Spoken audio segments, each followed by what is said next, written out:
سير سير، غير سير سير، دخل دخل عميت.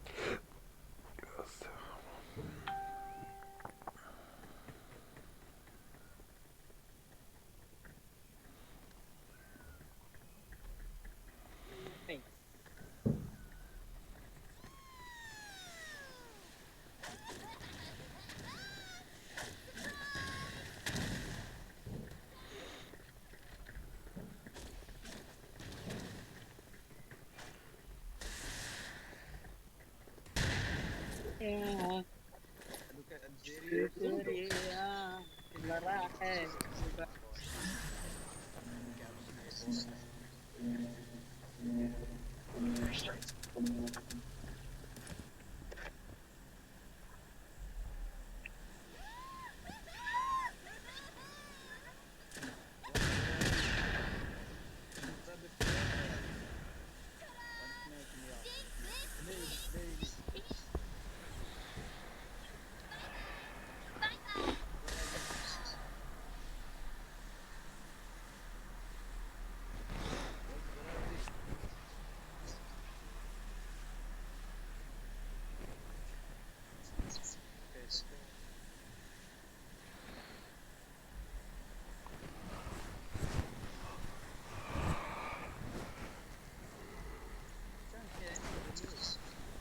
شولشان يحسن.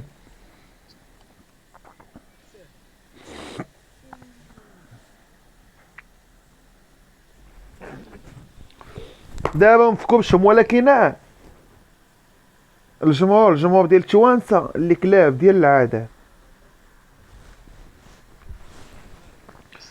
توانسه ما كانوا كيشجعوا الجزائر، كانوا باغيين توانسه نخسرها. ويلي باش شيش هادشي. المصريين جالسين معاهم في الجمهور. المصريين كيشجعونا، وتوانسه كيشجعوا الجزائر.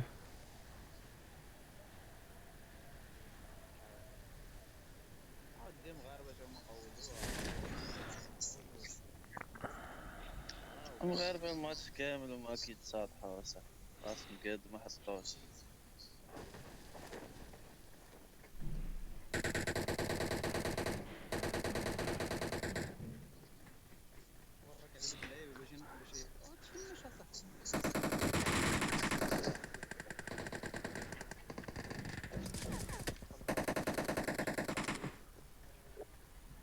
ما عنديش سلاح، وهو واحد قدامي كنشوف فيه. فاك ينعل اللعبه صاحبي، سلاح ما عنديش صاحبي.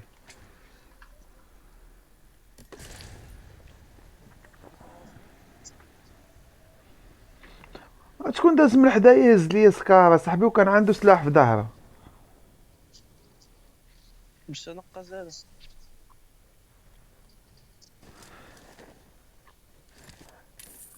مهداوي نتايا ثلاثة مهداوي.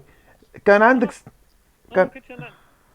اه لا ما كنتش حداك انا كاع، انا كنت حدا الواحد انا. الربع اللي كان معاه. الربع انت اللي كان عندك سلاح وزيتي سلاح من حدايا.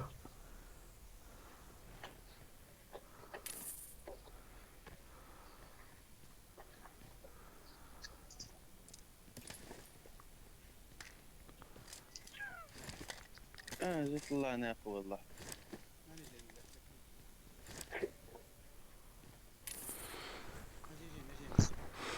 سير ورا جاي شي واحد.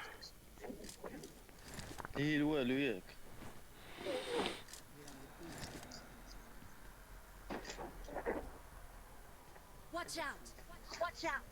ايوا واحد هذاك الصندوق اللي نجي.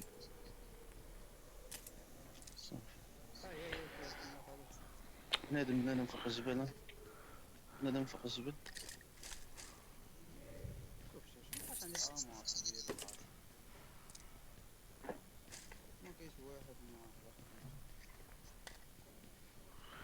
ما شكون كان عنده سلاح اصاحبي وزدي سلاح انا من حداه. ما عنديش قدام ايدي نقتلو ولكن ما عنديش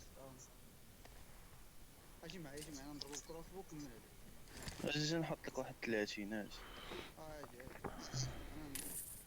نقاد الكروس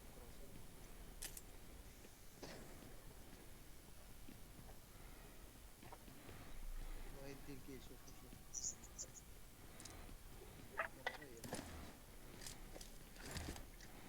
لا سكواد رجع Watch out! واحد منهم.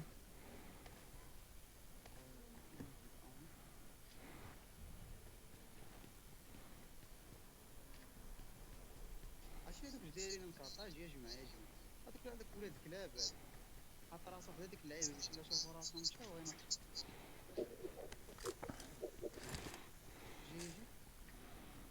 جوج نوك بلاش صافي في النشم. نشتي هذوك الماء. جوج. اش باقي شي واحد مكامبي في الجبل.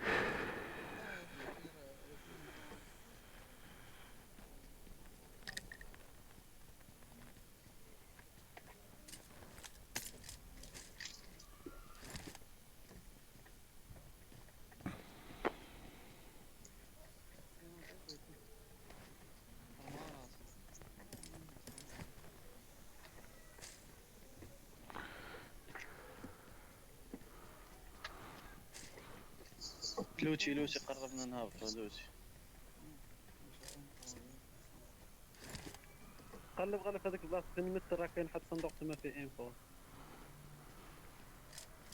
في جناب ديال هاي جي دغيا Watch out! Watch out! صافي. هبطي شي واحد شي انفو نعطيه اكا ولا نعطيه سكار ولا قلتها معطلة صاحبي بطن.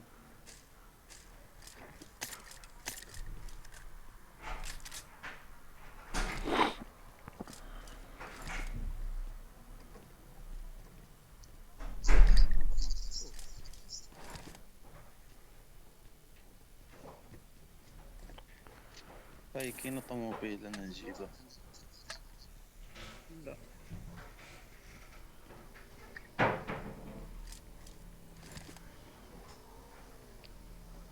Watch هاي out! طوموبيل Watch انا out. ايش صانت.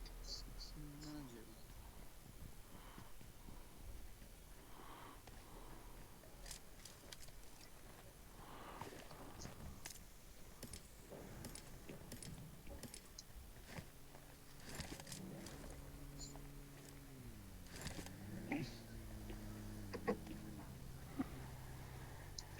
هي ماذا انفو رايا انفو راه I got supplies! I got supplies! سمعتينا عماد؟ اه الله يصبر.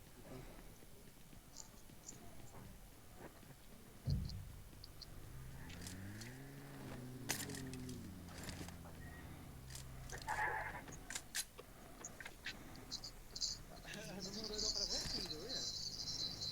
لا غيحيدو. علاش؟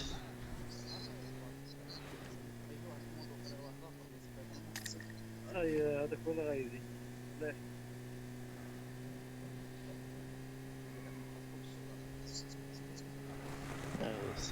معو كليل.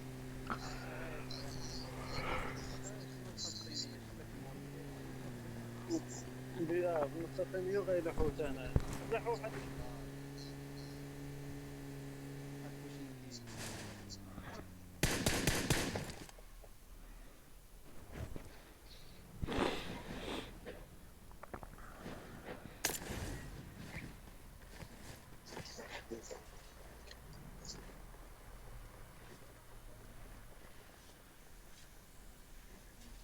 شحال بقيت غادي زالك شوف.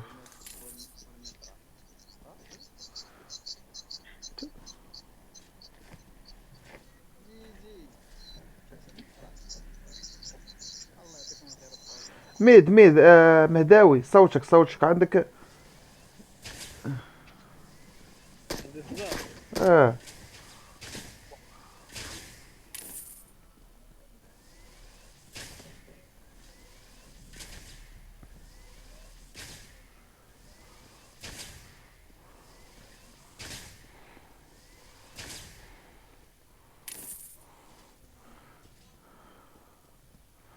هذاك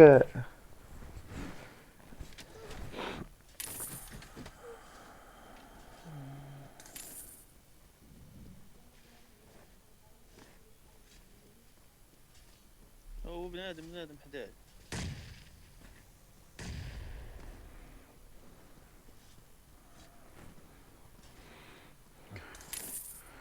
عندي زوج الدراري هنا، عندي زوج. حاول تباك حاول تباك حاول تباك. انا راجع، انا هارب لين. نعم ماما جايين ورايا.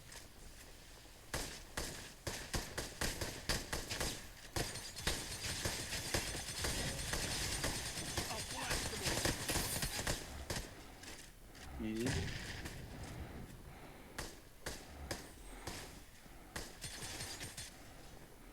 يجي سبيسيال ديال المطرقه اللي ما كنعرفش ليه.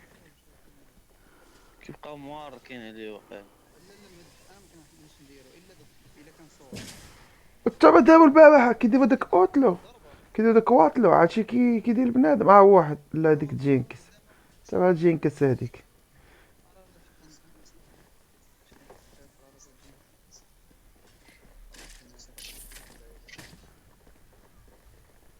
خصك تبع المركز.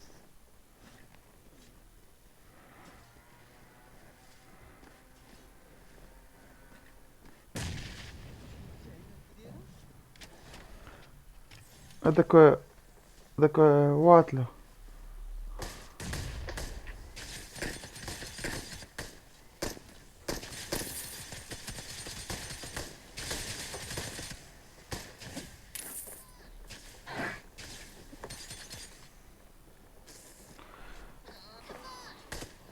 هو بنادم.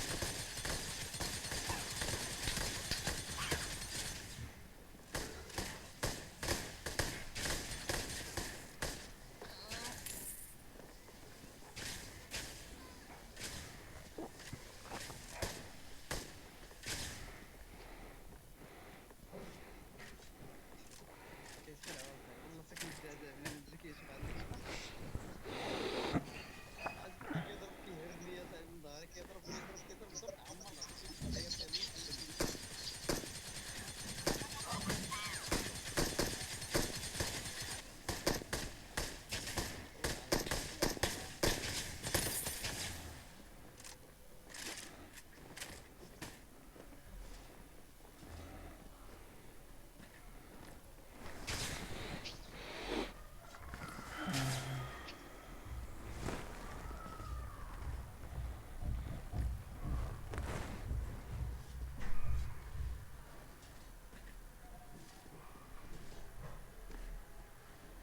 نعم كانوا فيه مشاو. فلوس كثير تكون فلوس كثير عليك فلوس.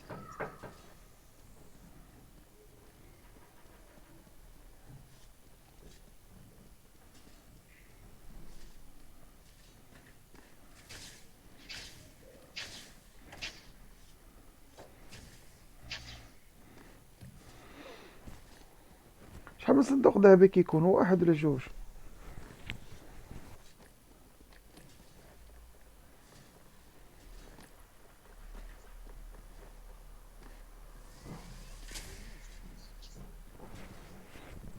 وديناهم كاملين. باقي 4 دقايق مازال.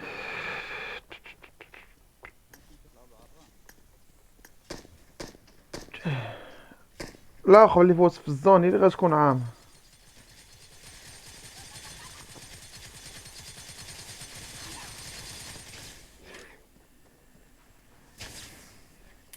باين لازم نمشيو للاخرى.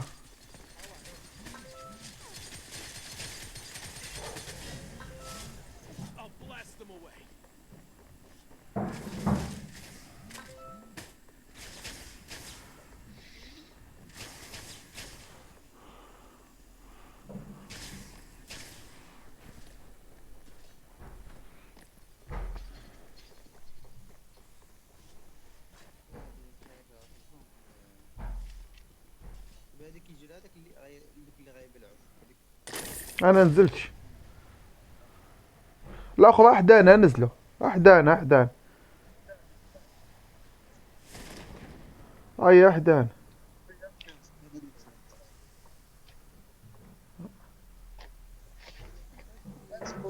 وانا باش نعرف.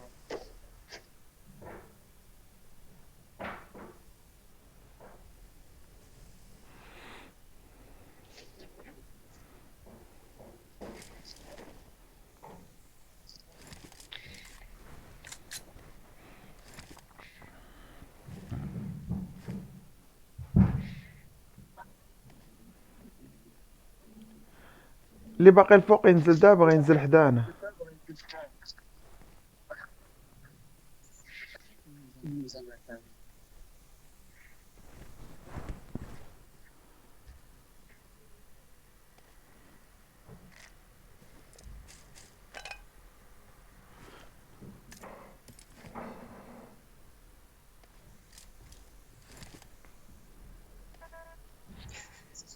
ما داوي نعس. صلي الصوت.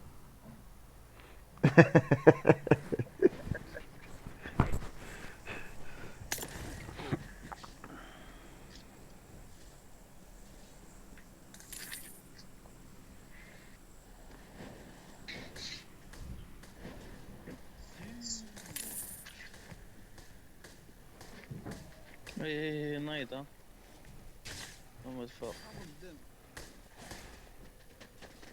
تابعين الوحوش. اطلع عليه اطلع عليه. هذوك الوحوش هما كيتبعوك حتى كيكون تابعك شي سكواد.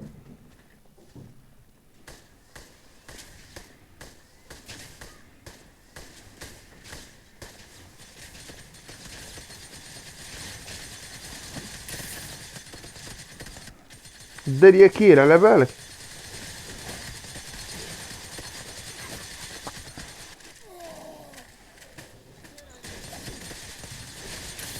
ايه شكون اول واحد؟ شكون ايمن هذا نص ديالها عمر بقى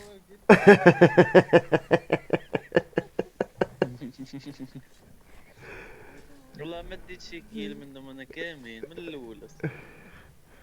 بديتي انت ايمن هذاك. آه. لا لا ضغط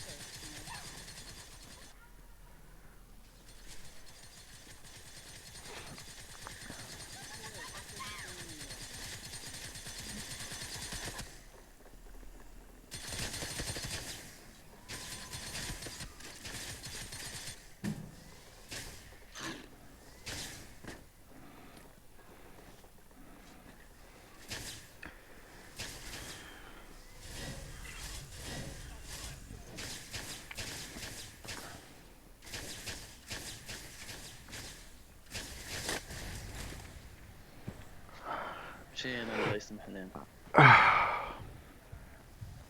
دابا غيبدا السكريم.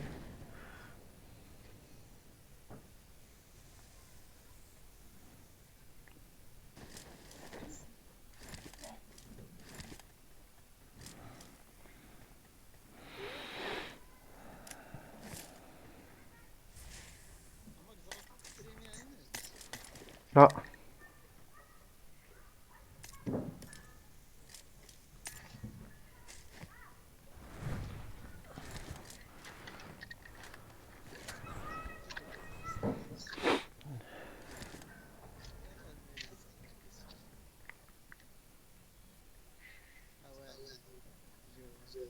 هم؟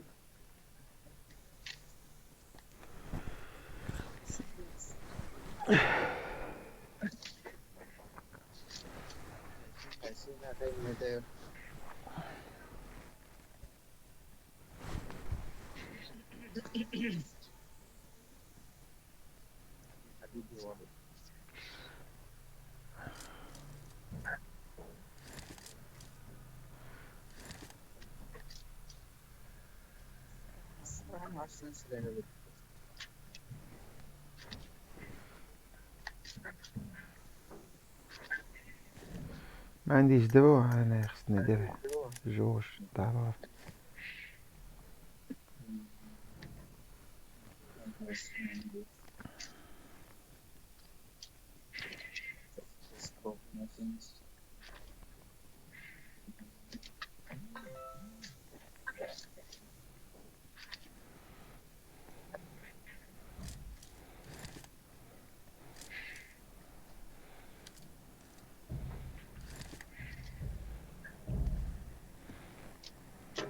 عرفتي هاد البيت هذا تقدرش فيه مبقيتش كندخل ليه. هو داك البيت اللي فحال الطواليت مدخلش ليه كاع. اش كتثق فيه؟ تا دخلت لقيت جوج مصريين مكمبرين ليه.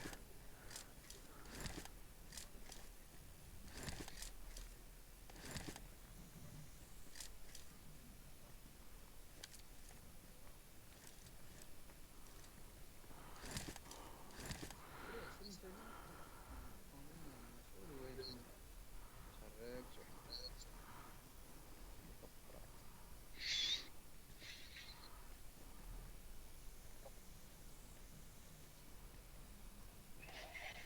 تحرك قدام العدو الريف هاد الساعة. ايه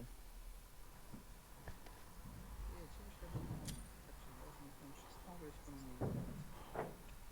مجرد نعم.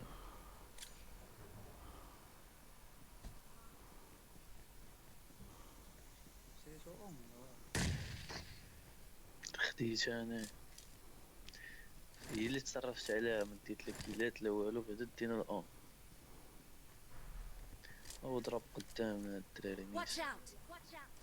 انا ما ديتش بزاف شي جوج واقيلا ولا ثلاثة اللي درت فوق والو انا تا واحد اصلا. ضربني ثلاثة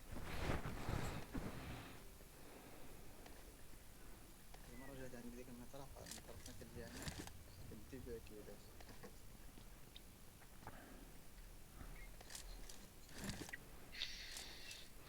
مد واحد اللحظة انا وياه مسخنين بجوج المطرقات.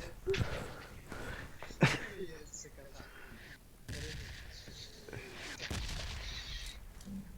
كنتسناو غير الضماج يفوت الدم ديالي في النص واحد سويت يفوتك حتى من يفوت شي يفوت النص ديال النص. الربع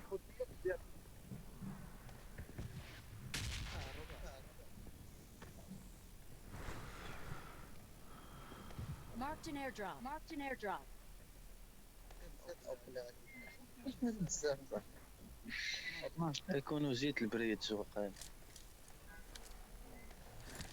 انا نايض الفايت بال بلا.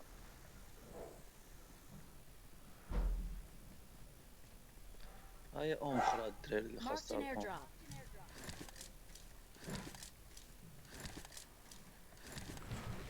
ما بديت منها الام ولا نحط. مع سكوب هذيك الام. حطيت 10 ديال الام. وقيلا بان ليا تما ما عرفتش كاين. لا ما جاي كنجرب هذاك تقرب نزل شي سكوب بويتش ما كاينش هادي هادي. I got supplies. I got supplies. ما كاينش سكوب هنا هذا هنا. ديالاش هداك زعما ما شكون داز من حدايا شكون هو ما شكون داز من حدايا وهز ليه الشارجور ديالي. الرابعة قلب شارجورات غتلقى عندك شارجور ديال 50 ياك.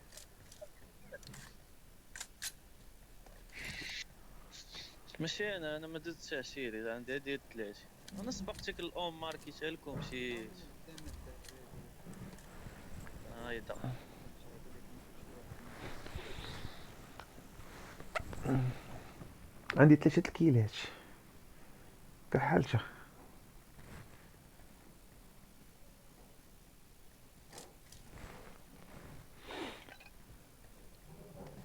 كاع ما داوش هادشي هو قتلهم وسمحوا فيهم. بيضاء شلون زايد ما تضربش ايمن عندك تضرب شي واحد وحنا Watch out! Watch out! هو واحد الشيء Watch out! Watch out! ضرب شي واحد فيها ام مرة الدرع شنو ضربنا انا وياك.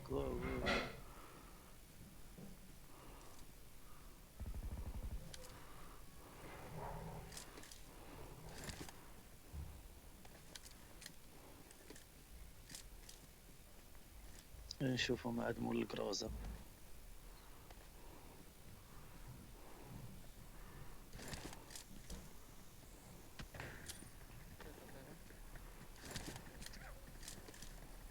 هما من برا عندي أنا.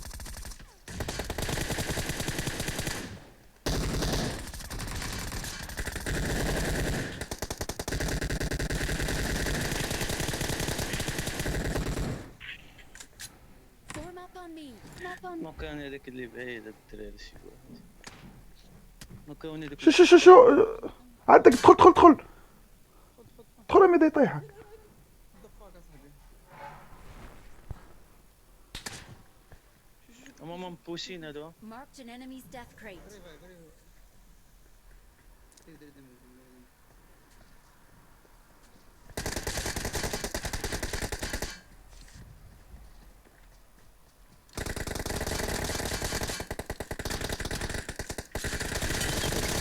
ما فينيش واه.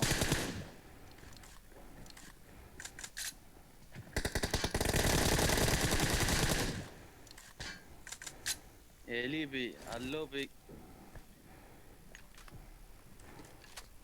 لا عندي كنا ريكوردك مي كنبدا ريكوردك كيهرب لي الام كنت قليتشا بان له حف.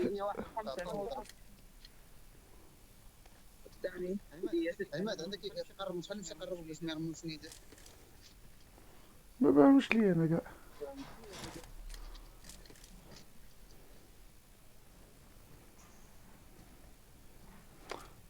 في كاين هذا فين؟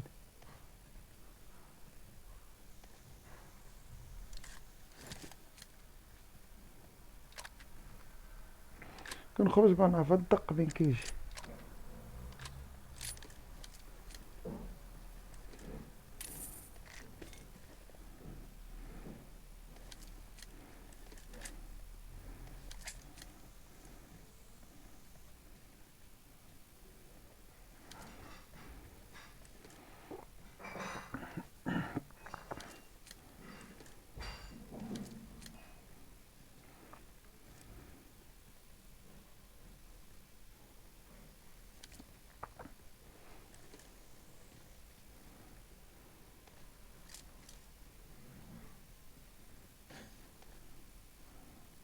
تكون دا داري.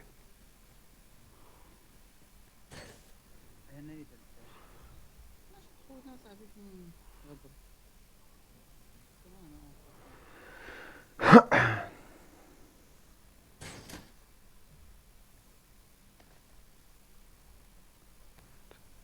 ما كيبانوش هاد.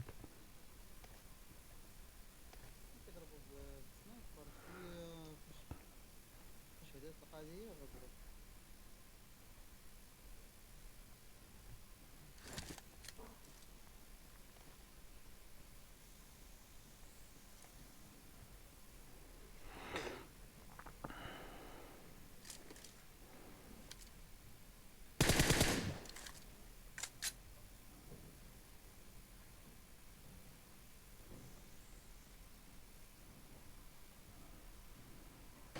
Marked a location.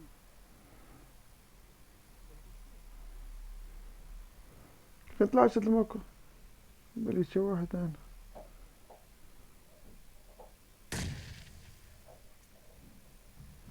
غيكونوا في جهة البحر. كانوا اصلا كانوا في هاد الجهه كانوا في هاد الجهه Watch out. عند هاد الحضره هادي. ودابا غيكونوا هنا Enemies ahead. ملتش موقع جات نيت. ايوا انا مك عرفت شو فين كاين مو الحجر. ما عرفت مين كيضرب الاخر اصاحبي. اخرجني على الله.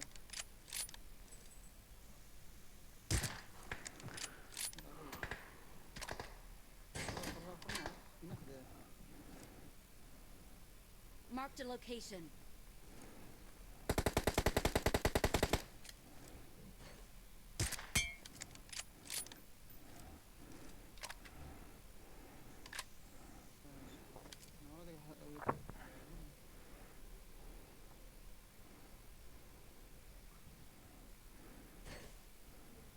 فين كاين؟ Marked a location. ورا الدرع لا. Watch out. نتعلم ديك اللعيبه ديك المهارات ديال كدير اوتوماتيك. تكون قاسي تما كتعلم. ناعس هاد الزباله.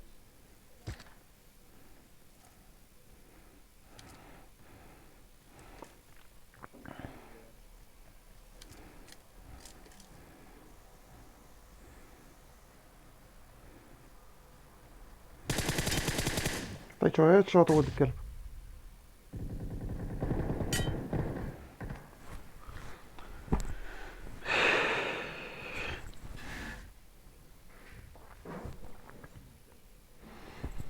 ريكورد واخا هكا كيشقل التليفون. لا بحال البوش انا. Marked a location.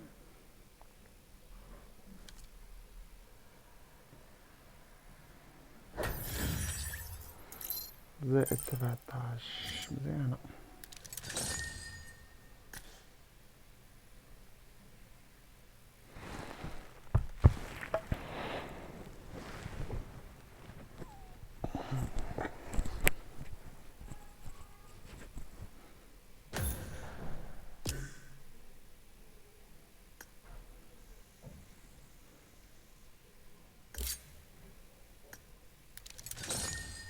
تردي رانك حيدو.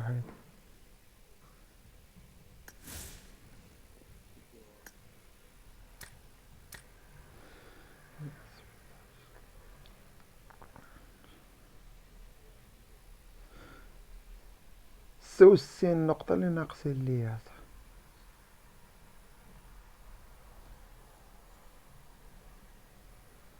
11 من 17 بقى ليا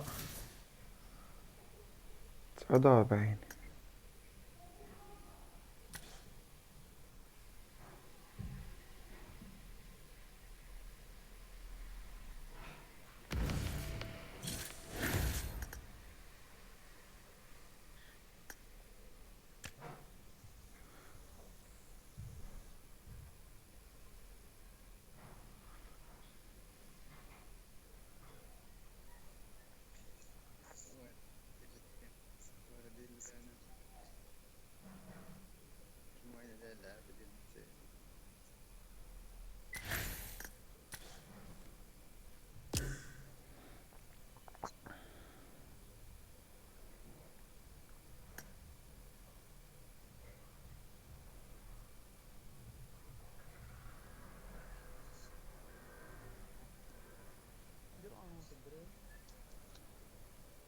المغربي ليش تعطل انت؟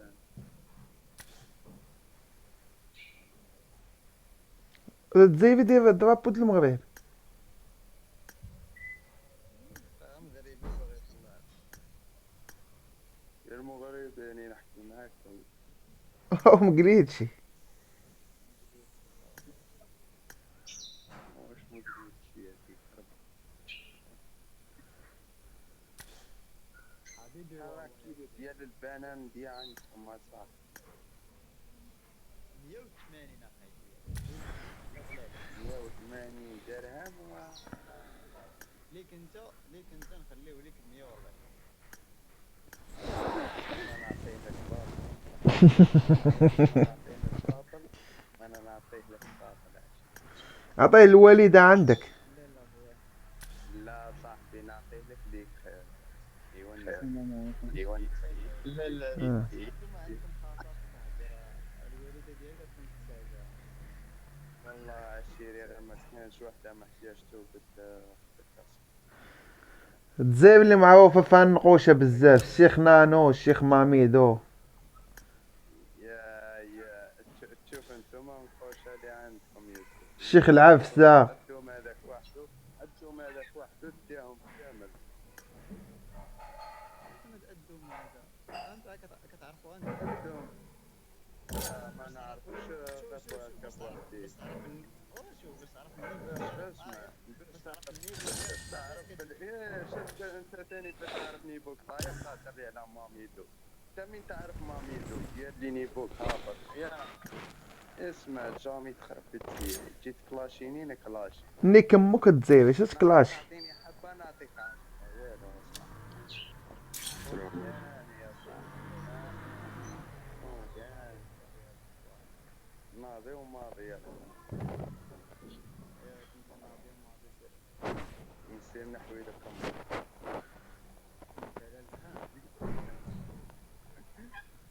يا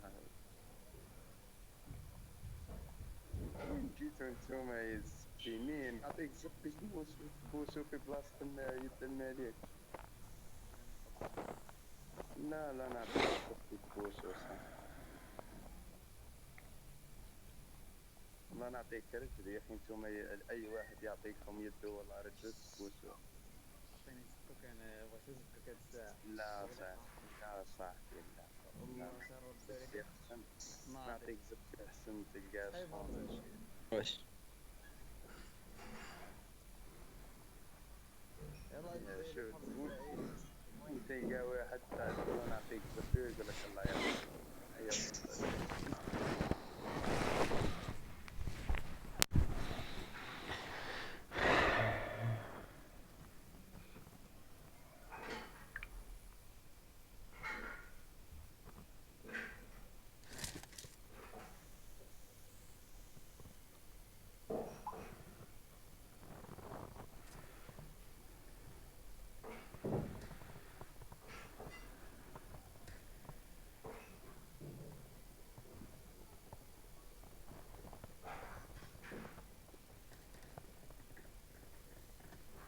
الناس يتفرجوا فيا تو.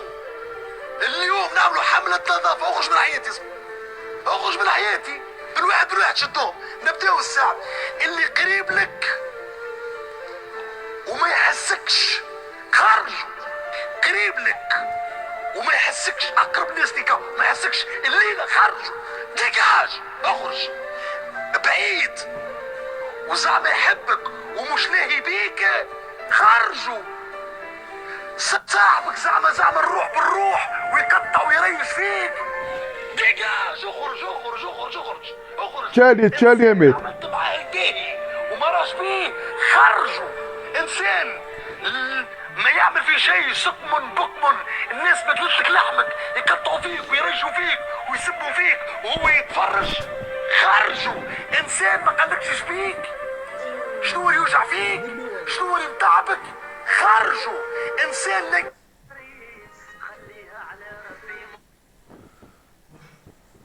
والله الحمار وخاصك رجالك. الله ينعس الزمن حتكون تا اشنو وتا ماك اشنو قاتل بحر ونشفو رجليه.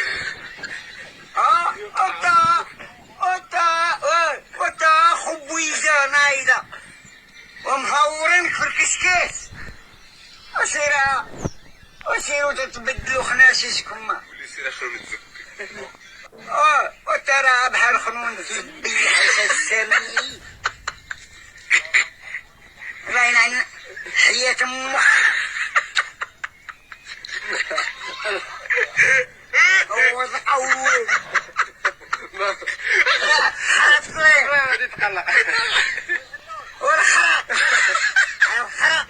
تيطيح بالكعاري.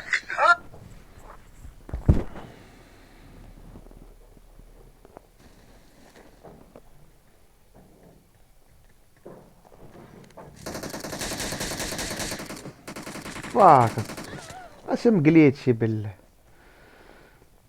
دي اللعبة صاحبي انت ديما اسكا اخويا فهمت هاد اللعبة هذا صاحبي كيفاش.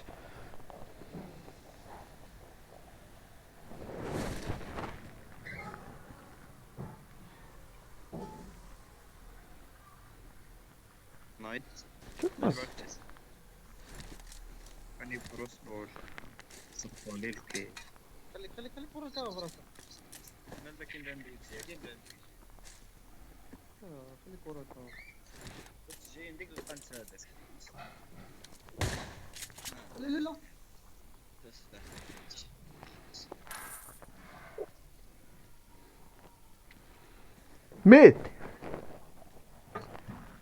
ميت وميت كتسمعني. شل جديتي شي واحد نوكيشي وزيتي جديتي شي واحد نوكيشي وتلاحيتي تا وياه كيتفنش. Marked a location. نمشي من هنا في الله. لا نقص تيبي كيتفنش. كيعاود يحيوا والله. كيعاود يكبر الباراشوت وكيرجع يا كليت شاري صوت السلاح.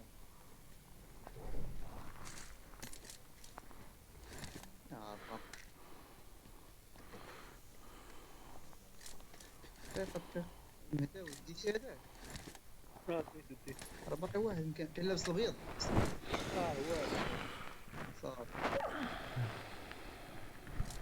مقريتش لي سلاح والله ما كنسمع الصوت والضفاط الله ينعلكم الوالدين بوتات بوتات شو اجي خليك والله تا بوتات بالله ما عرفتش يتحرك هربت انا عطيته بظهري صافي اجي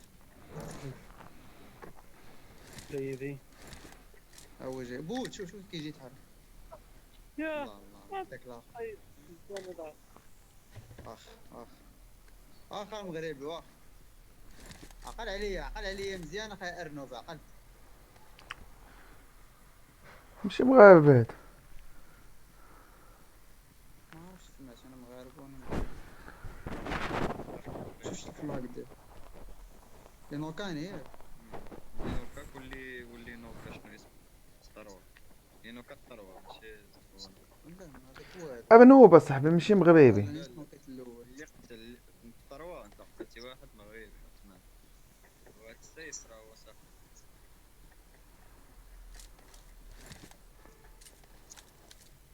مشكلة هي لا صاحبي ما تجيش نزرع على طول ظهري مين يا هذاك اسكايس لا توني انا ديك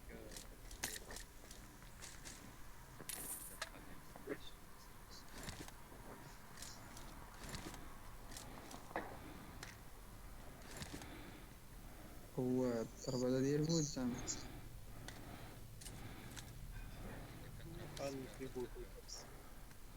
وي مسكار ضرب ضربة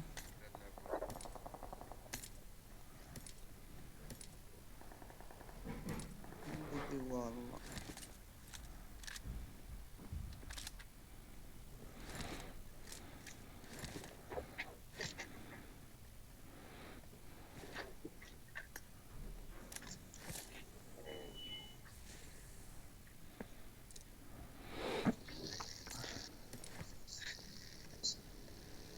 وقف نمشي معاكم وقفش معاكم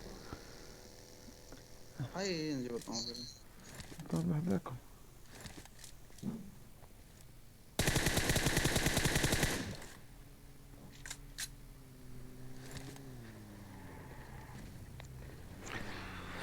حبيبي والله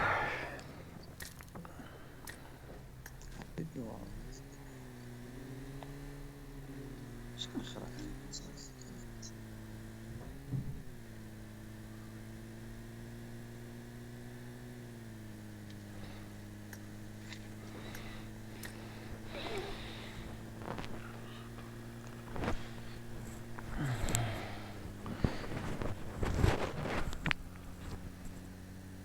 اللهم ارزقنا بمسرقة جميلة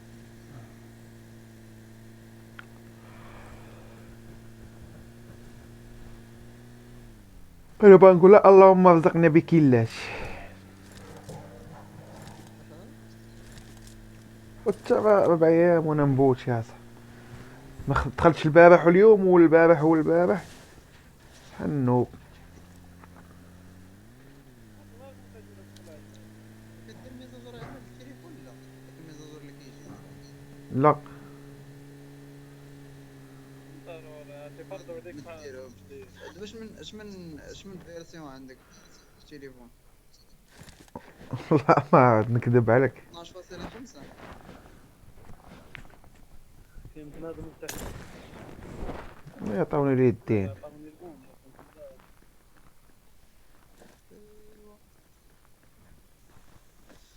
فاش دير داك الميزاجور ملي كيخرج التليفون انا دابا مابقاش كيشد بيديك الباب خدمت 90 كان فايتي مع بنادم الا دابا كانت سكواد كان فايتي مع 40 باش في الميزاجور كينقص داك من داك التليفون ما كيبقاش كيما كان هو هذا مغربي اللي خير داهم لي بابا ديشيهم لي بجوج هو هذا اصلا هذاك وصاحبه راه كلكم مغاربه داهم لي بجوج بابا عطوك ايمن الطرقه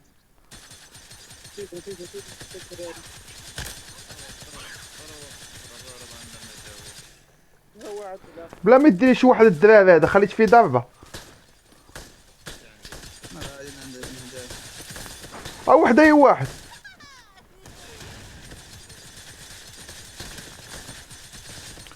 شو خليت فيه دابا بالديشور.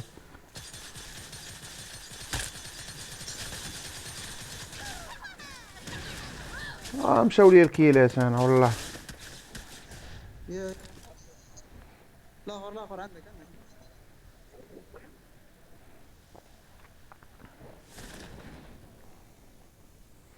هذا شما الجمرات وانتوما كطيحوا.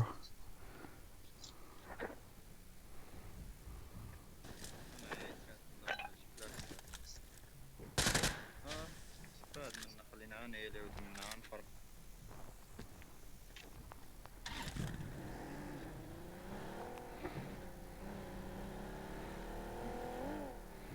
مداوي من نيتك اصاحبي باقي كتلوش يا صاحبي.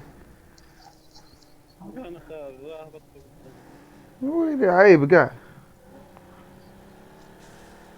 ديو ديو ديو ديو ديو ديو ديو يا ديو.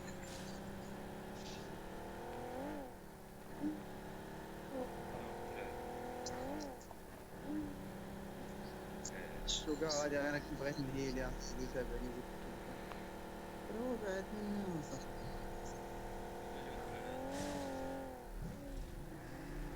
استمعوا حولي استمعوا حولي.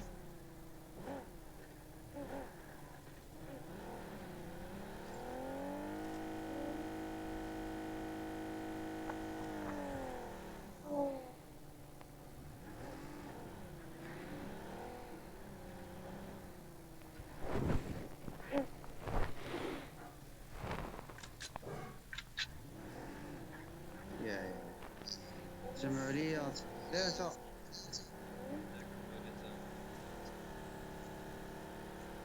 هذا سكواد اخر من غير هذا هربت ليهم وجيت عند سكواد اخر. عشان انا هبط من نص البلاصه من ناخذ من طاوله الله يحفظه صافي. وعشينا شو ذيك الكلبه فين مشات لنا شو هذه جات مشات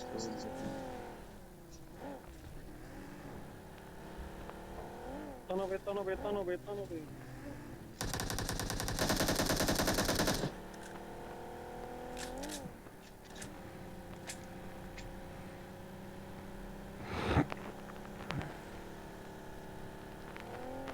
هنا غطنوكا بابا.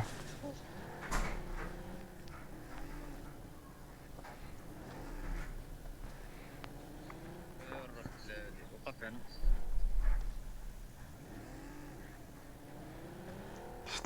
شطح باش ما تطيحش. علاق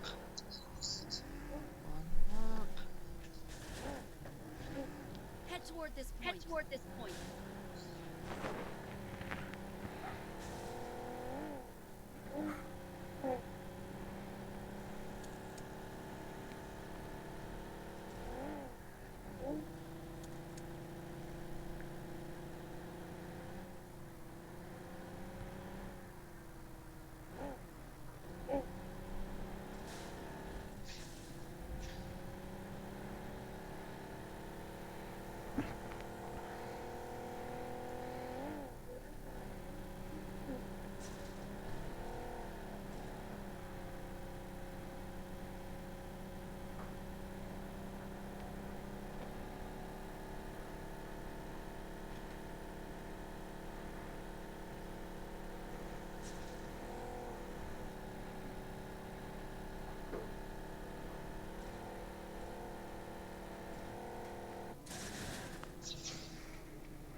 اش قالوك؟ يقولوا لي والله خليت طبعت باش نبدا ندير تحاليل. هاي بحال الشاليه برزقك. سير الدراري خليو لي هاد الكيلا دابا غنش داماجيتو. الربعة حشومة الربعة دشيت شت الكيلاش اصاحبي. سير اخويا قشلهم اسير. ويلي خليت فيه ضربة اصاحبي ديتي وكنسحب راسي حال المايك.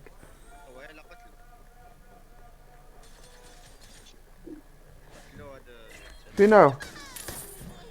قتلوا له واحد، شدها له واحد، شدها له واحد. وما خليش فيه ضربة، دا ليا 3 الكيلة.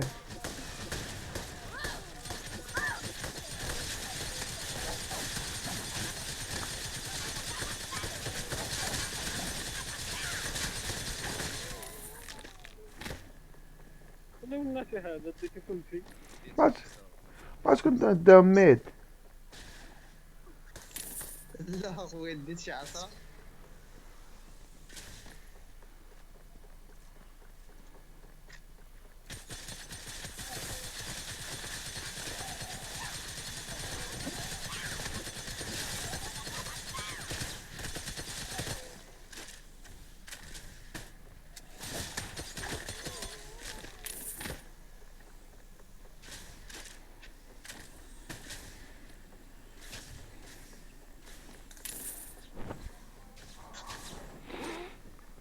Marked a location. Marked a location.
هم؟ سمعتكش. انت كيفاش باقي في الزون؟ كيفاش باقي في الزون؟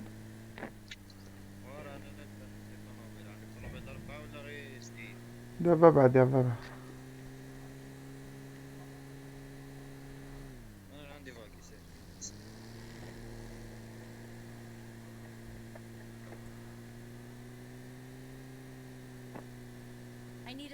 I need a scope.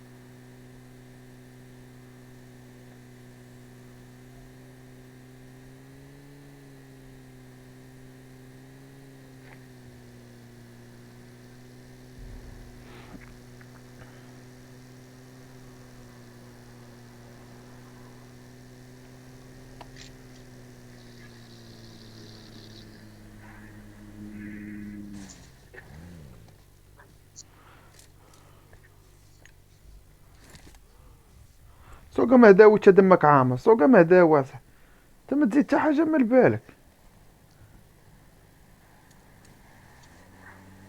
ياك عارف انا متنعرف نسوق. وعطي الميد، عطي الميد رجع، عطي الميد، اقنك على سوقا بندير ودم.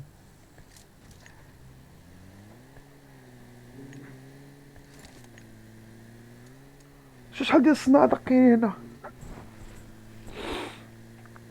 كان بنادم بغى تلو شي دروب هاد سكواد انا نعلق ليه.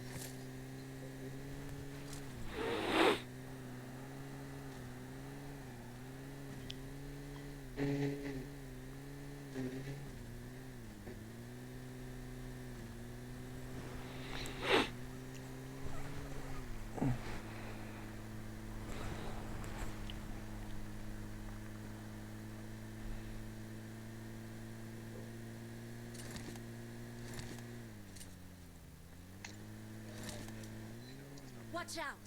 Watch out!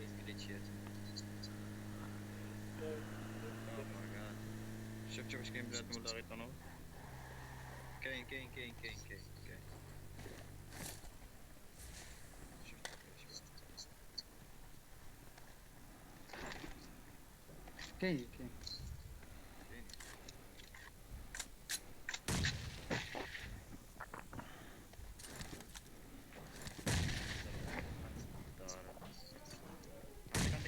عندك لي دات تحتك.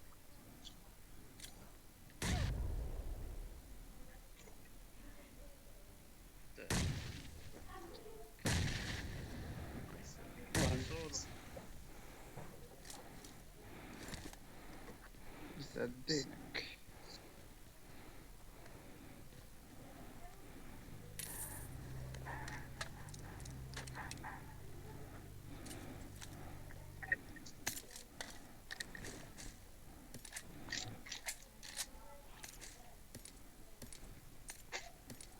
هو سيدي شي واحد طاح ليه. لا انا لحشو.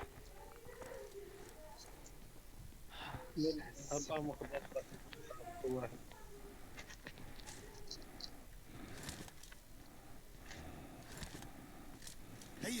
هيا بنا هولو لا ريد دوت.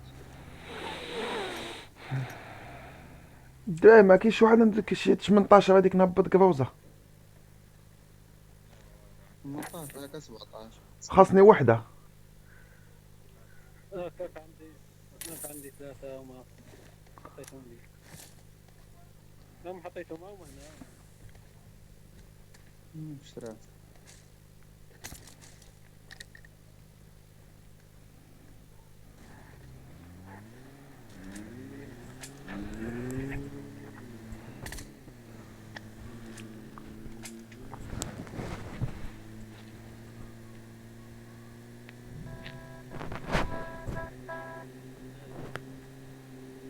شحال كتلعب بالهيفزه ميد؟ هذيك الهيفز ديال لاكرون شحال كتلعب فاتشه؟ شنو هي I need a scope. I need a scope. ديك الهيفز اللي فيها 60 وما عرفتش فيها 100 وفيها 144.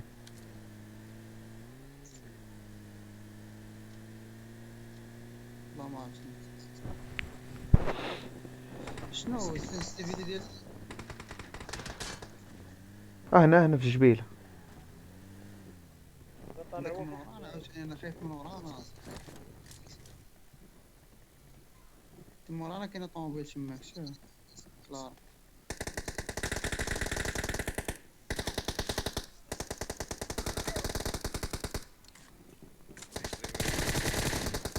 طيحني ولد الكلبه. ويلي رجع الدراري مازال شفا.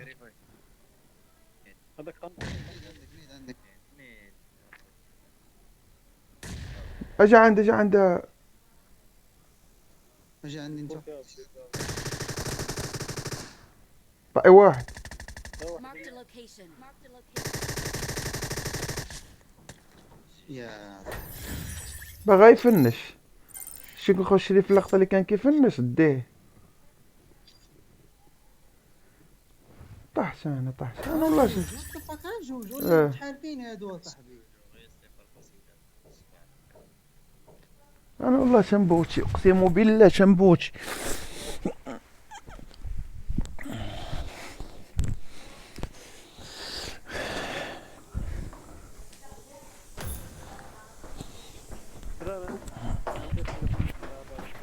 يعني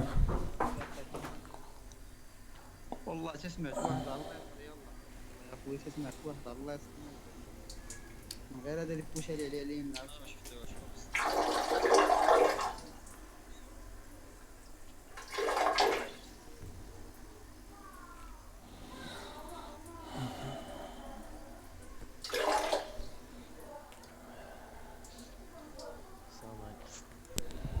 السلام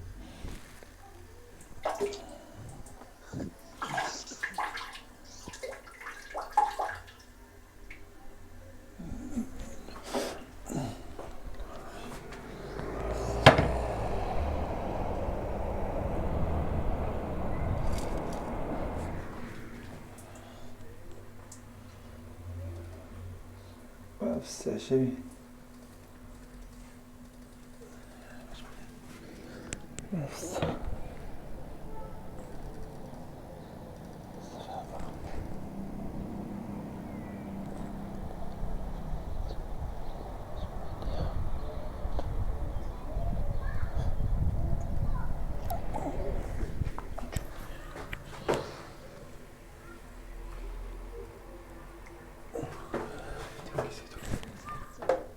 البلاصه فين موقعكم بقيتو فين درت لكم درع الله يسر بالجو عندي زعما وصلت لكم من يدو ديك الباب البلاصه اللي تنقصوا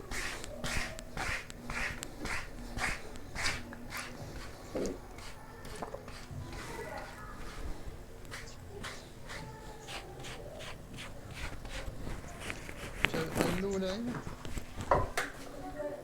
سبعة. الله لا غنبوتي انا والله تنبوتي اقسم بالله.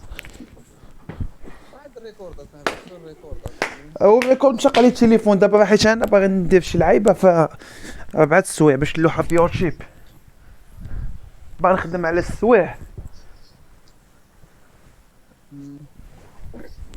ولكن راه خصك تكون كتلعب سميتو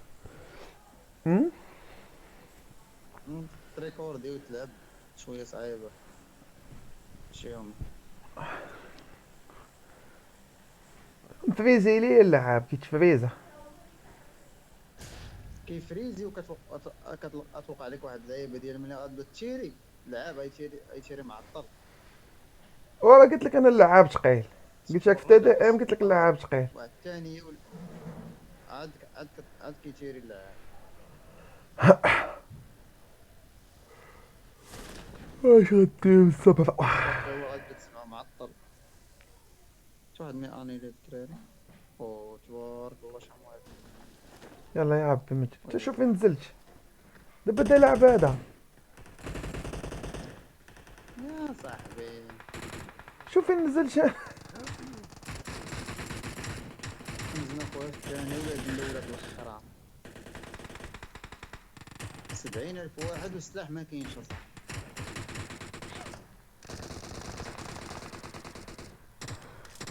اللي كيكون بنادم كثير كتجليسه ولا تلا القفال هذاك الجليتش عمرو كيكون بنادم كثير اذا كان بنادم كثير كون عنده من حدا ما عنده السلاح عنده دي بي والو وهو دايز من حدا هو كيريلودي. عند اس كا اس اللي شي واحد خونا مزيان. شكون اللي باقي معايا انا باقي معايا الناس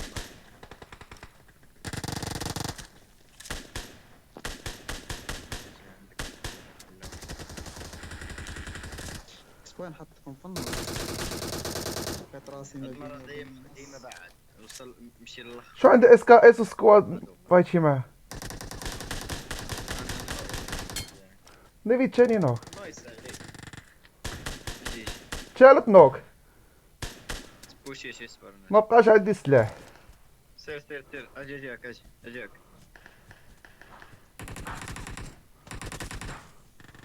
لوتي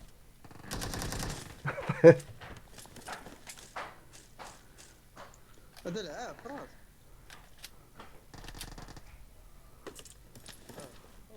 لا لا هذا تكون هذا اللوكيشن الثاني هاي تشوف هو شو صاحبي وات ذا فاك كيدير لخونا واش ديتي ديال الكيل الاخر ولا ما ديتيش؟ واش معايا واش معايا بلاتي الدم شد الدم يلا كنطلع دم. صافي جوج نوك صافي.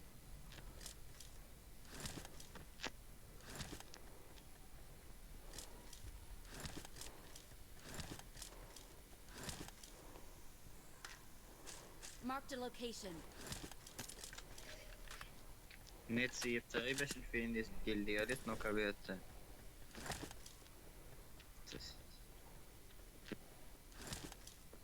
باقي بلادهم في الجهة الثانية.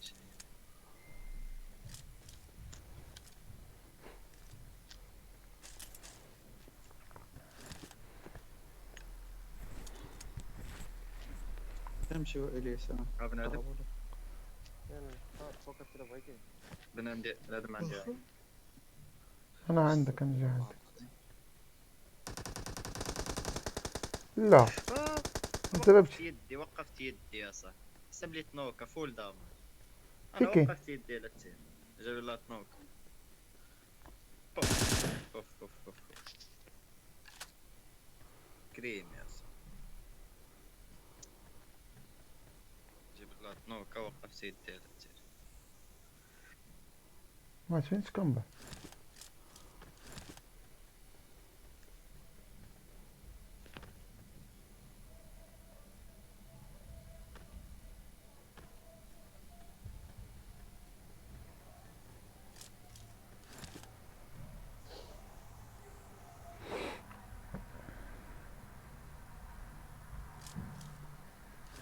خصنا ام 4.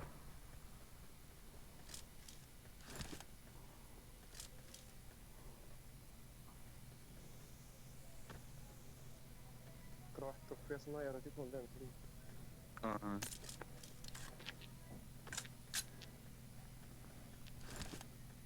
الله يا اسطى عندي الدولة هنا أوديتي.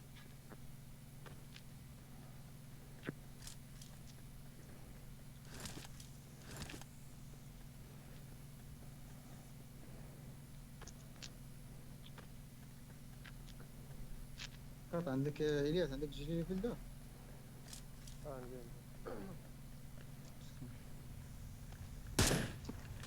واش طاوي كتدخل من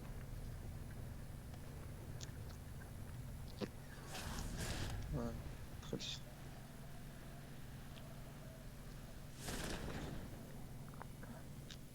يلا نطلع. هاكا سطرو. I got supplies. I got supplies.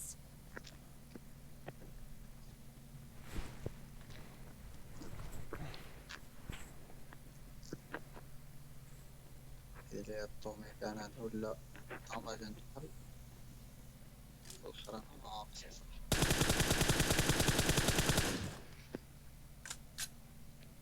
بنادم عندك؟ سمعت الطوموبيلة ولكن عندي بنادم. يلا إلياس ما كانش عليك كتير. الطوموبيل ما عنديش هنا. ها واحد عندكم عماد. ها واحد نبيز سكواد. بلاش ما تفايتيش باش ما يديوكش. تا نطلع عندي بنادم هنا. ما كاينش واحد. شوف فين باك صاحبي. قلت عليك عماد الله قلت عليك اخويا قلت لك ما تفايتيش. وانت بابا كي غدير لهم هما جايين عندك بابا اش تقول لهم تسناوني. هرب. وما كاينش فين غتهرب انت مورا الشجره.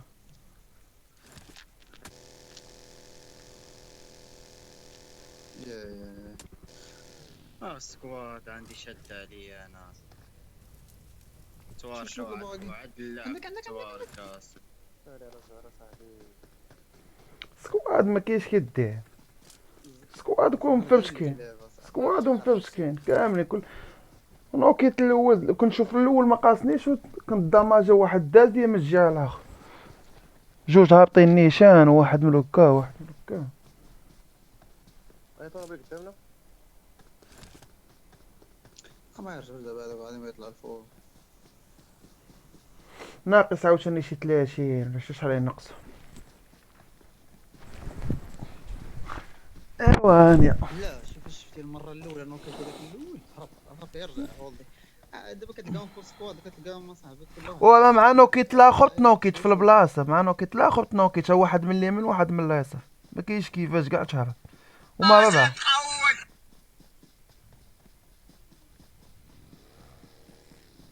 كيفاش تهرب باغي نهرب باينه.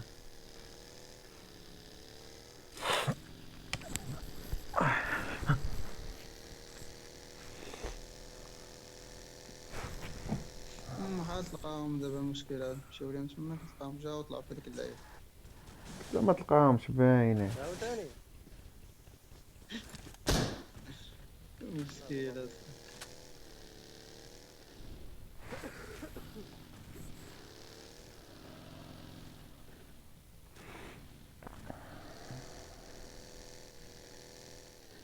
Get in the car. مشاو ليهم فين مشاو الدراري. هاي مضرمة الفوق أول واحد جاي هنا. هاي نزلت خطأ.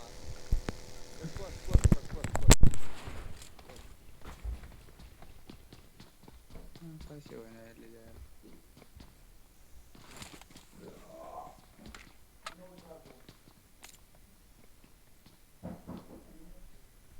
خصني نقطع باش نديرهم.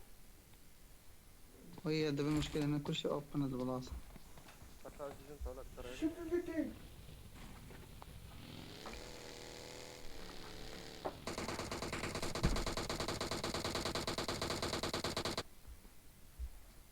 شو سكواد كامل اصاحبي. شو كاين فين كل واحد شاد بلاصة.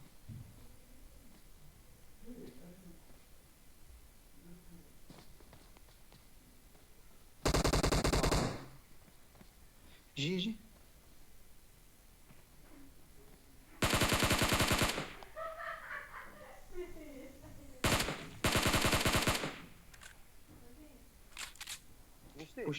بوش عليك فنشتو.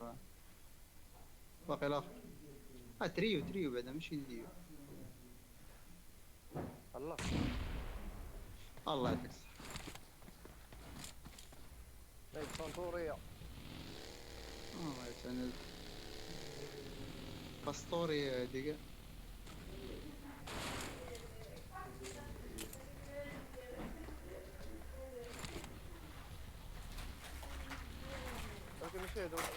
فين هو دابا شارجر؟ لا هي ما ضربات بعيد. سهلة. واش انا مات بعيد. شوش كاين واحد الشارجر ديالي شما. لا دير عالي. قدرنا نرجع. بعيد والله.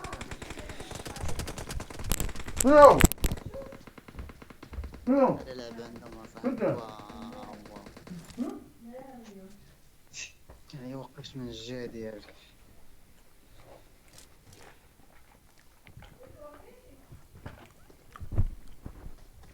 خليتي يدوز. انا غادي.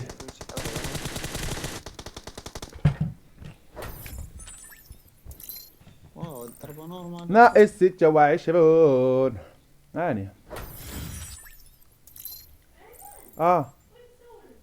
ليش بزاف. ضربوا عليه.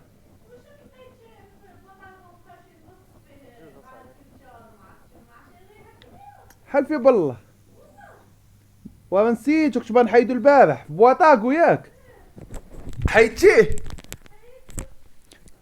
ودابا الطوموبيل خانزة. ويلي عندها لافاش.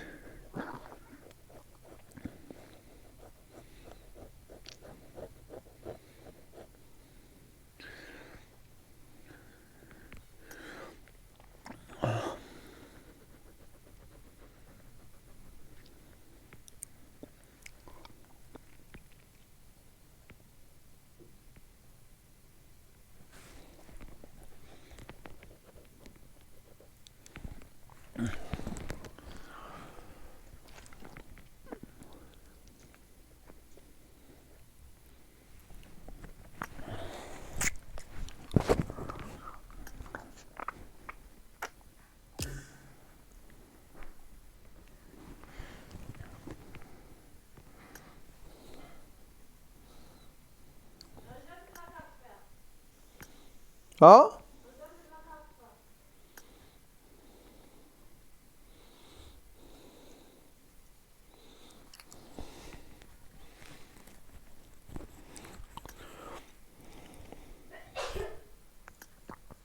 واش الهام دير ديك اللعيبه ديال ديال اس ما كتبانش. حيتها قبيله، درتها قبيله واحد سميتو نسيتها. صافا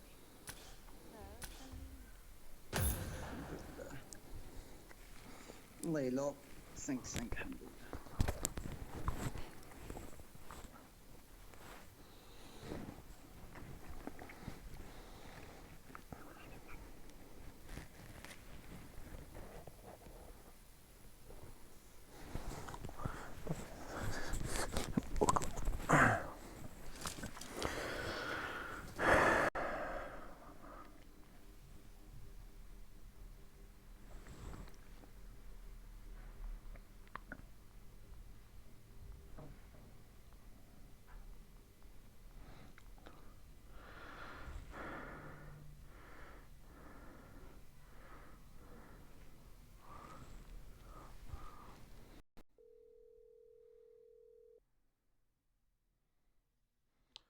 صلاح فين اللي دخلتي في هذيك الاولى ولا الثانيه؟ اللي قريبه كاش اللي قريبه؟ انا نوريك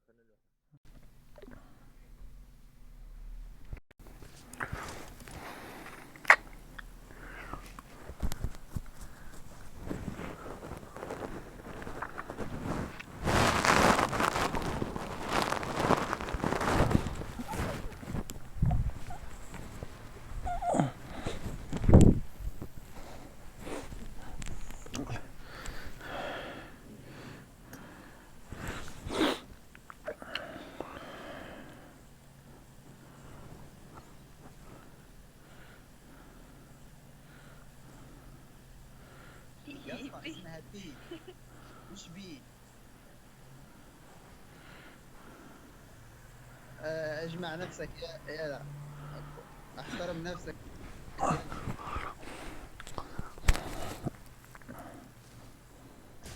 يا اسطى. بس البتر وسع انت عيمت في الاولى. سي انا كان ريكوردي كان عرفتي قبيله لقيت راسي داخل شويه طلعوني للسطح. كتريكوردي بالتليفون؟ انت مريض تريكوردي في هذا المود هذا. والله لا وين ما كتلاقيش ما مشاكل لاكي شي حاجه كثر من لاك. باش تجبد تريكوردي بشياومي شوف اما عاوتاني اس كا اس.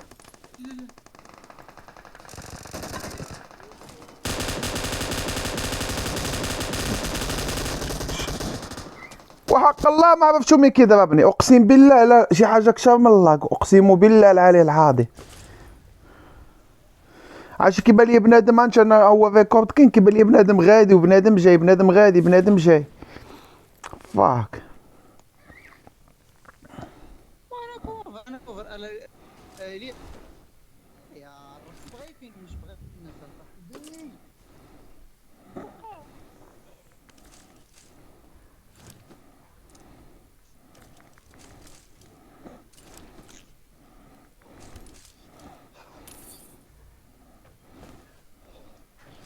مشكلة كوفر انا كوفر صاحبي بابجي رانا كوفر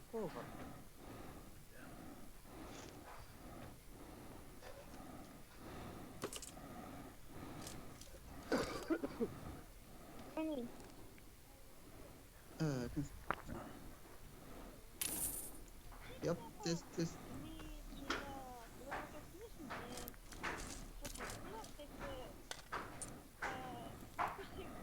I got supplies. فاش هبطنا في الاول فوق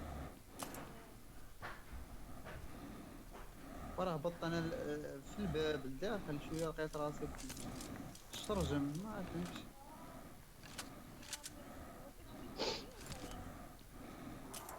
لا والله كاش ولكن تقليد شاد باش نزلت بلاصه وكتلقى راسك بلاصه اخرى. خونا دابا بيك عليا، انا خديت كوفر بحال هكا، وبقى كيتيري في بلاصتي وانا نتنوكا، كيضربها في بلاصتي ما كيضربنيش انا، وتنوكيت.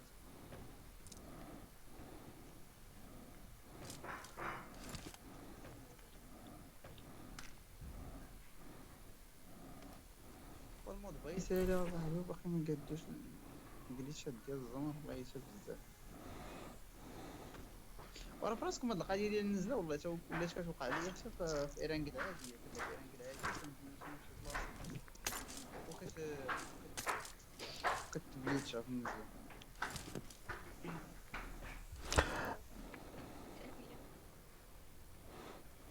راه قلت لك قبيله كنبقاو نهبطو في الثاني. I need a scope. الثاني زوينه كتهبط بعدا كتكون بنادم قوي.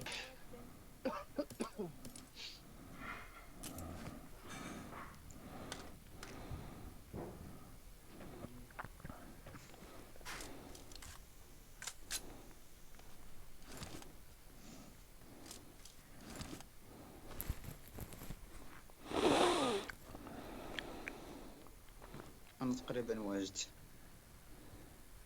شو نلعبو ليغ اوف ليجندز. انا ما عندي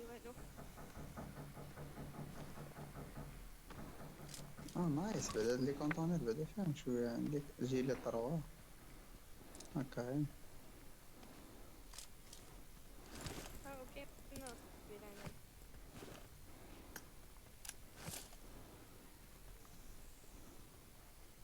كاين واحد اخر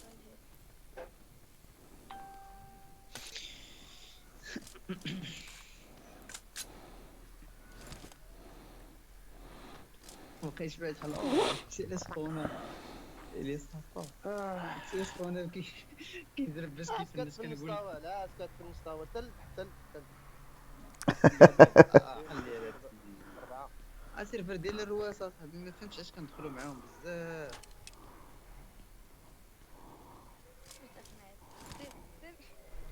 دير بحالك فين والو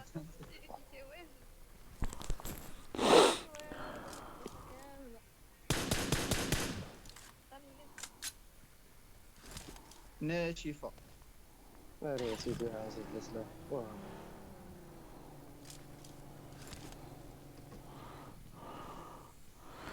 اي واحد يو ام بي هاي جي خودها. I got supplies. شنو السلاح اللي عندك؟ عندك سكار واشنو؟ زولنا على السكار.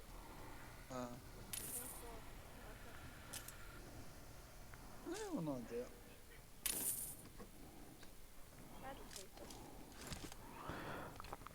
شكون هو داز حدا الطونوبيل؟ الياس اجي شنو هو سلاحات اجي. انا واقيلا واحد لاكا هذا تيكون زوير. ايوا صافي جوج ديال هذا الطونوبيل قدامها لا تخيل لي هذيك ما كانش تمارك واش انت اللي جبتيها ديك ماكلارن ديالي ما عرفتش. اجي معنا انا تابعكم اسمع.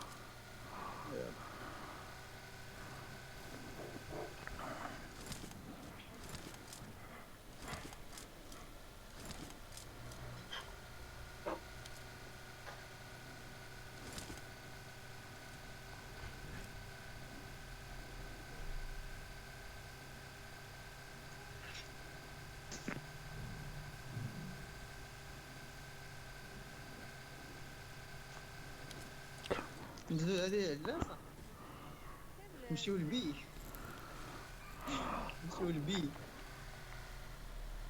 يا اسطى تعال بي.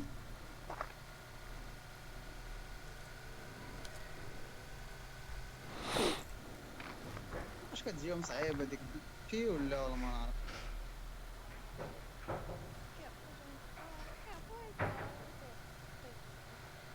بوشينكي تيقولوا لها بوشينكي.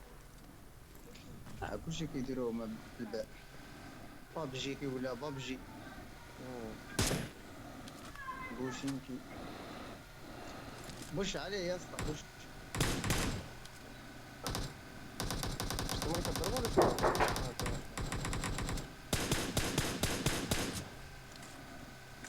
خاصكم تدخلوا معايا مع واحد. Watch out! بنام عندكم بنام فيك على هذا. عندك الله.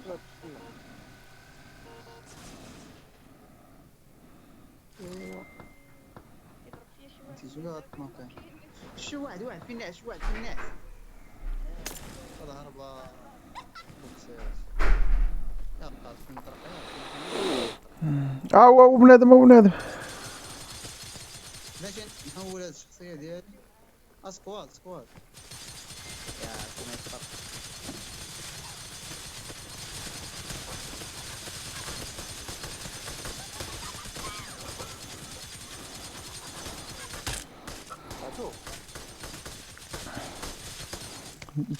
مع شكون داهم لي بجوج الصح. على الاخر يلا زين نعاونك بعد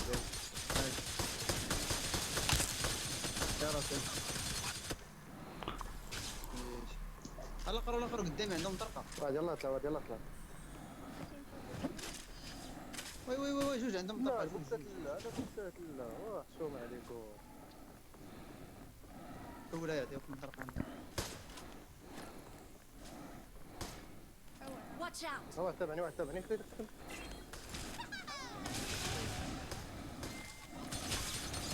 يا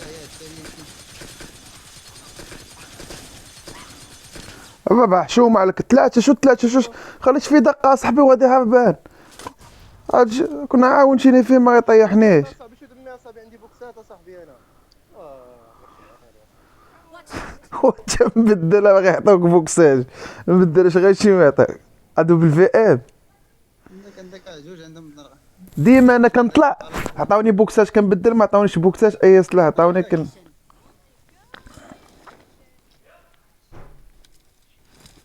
يا غيديني ولا وخليتو لي. لا داني الاخر عاون وانا خليتو ليه خليتي فيه ضربه ما بغيتش نقتلو. يا رب مطرقه اصلا مطرقه مريضه مطرقه كيعطيو شي حاجه.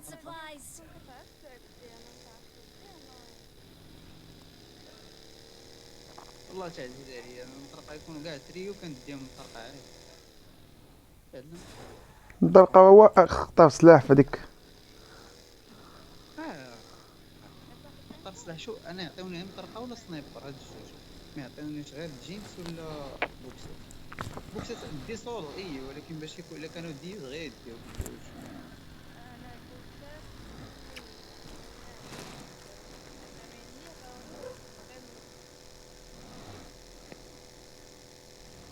انا مشيت على الاخرى. يلا انا جاي غادي لبلاصتهم فين كيطلعوا نجيب طوموبيل. الله يستر مع الله يحفظك. وظفوني كاع حاول من الله يسامح. ناخذ هاد الاخر. الله جات طوموبيل الله يعاونك استاذ.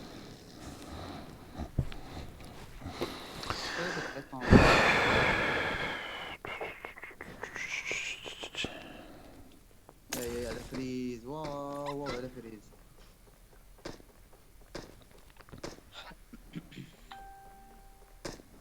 حبيبي والله ما طلع ليك. حبيبي تبارك الله عليك.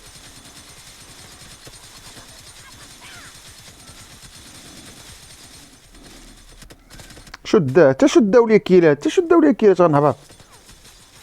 غنهبط داو لي كيلا صح ديتو لي نتوما ثلاثة وانا جاو اجي تسناو الدباب نهبط عندكم. ميد وقف حنا وصلنا ميد واش هبطي نقزتي. هما قدامنا البوكسات عاوتاني يا رب العالمين.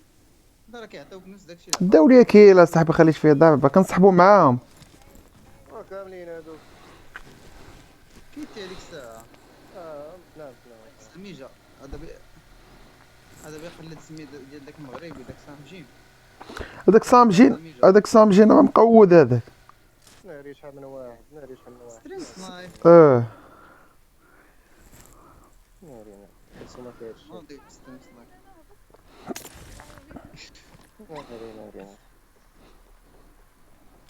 جمعنا الهودي هما يوصل اللي فوق هذا. راما شي هما ميد راه. وراه عائلة تما كاينة. والله عائلة. اجي نقربوا بعد اجي نقربوا. طب بلاتي والله تنبدل على ونبدل عطيوني بوكسات وما بقاش بات. هي مطرقة. كي البارد هذا ميت. اسم ضامج الصراحة.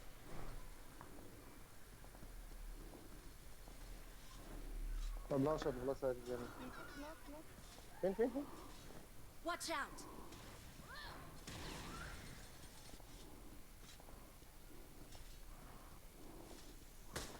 Watch out.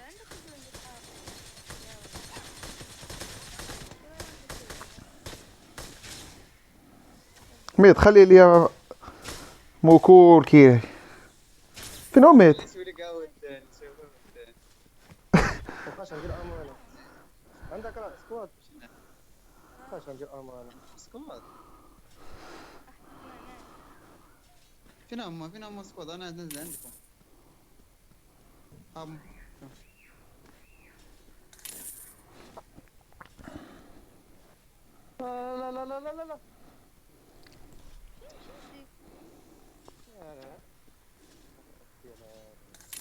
اوكي شو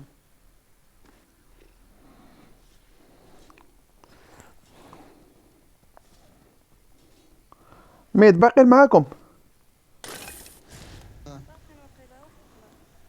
في كاينين فين دير انمي خلى صاحبو مشى طلع صح. نيد عطيتو تما. شوف نزلونا انا علاش نزلوني في حال هكا بعيد. ما تقولش لي خلي.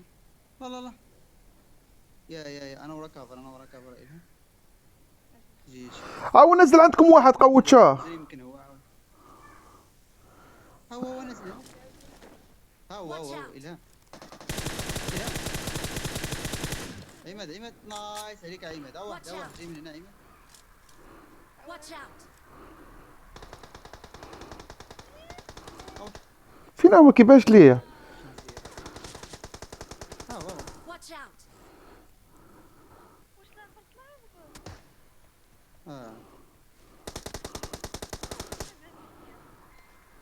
شنو يدا عماد يعني انا وياه.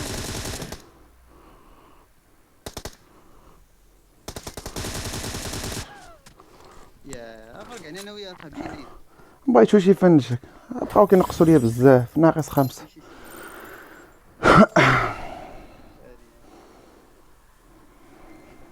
وطلع وعاود نزل. لا صاحبونو.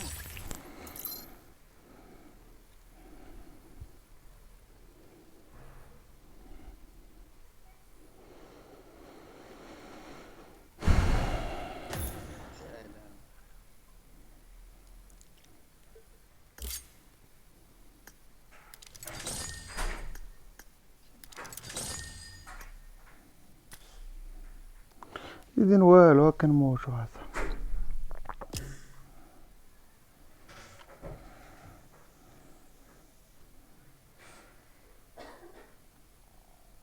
رابع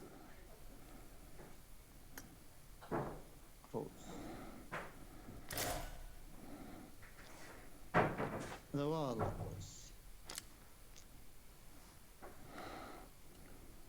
ما عندكم حتى واحد في النظام انتم. اللون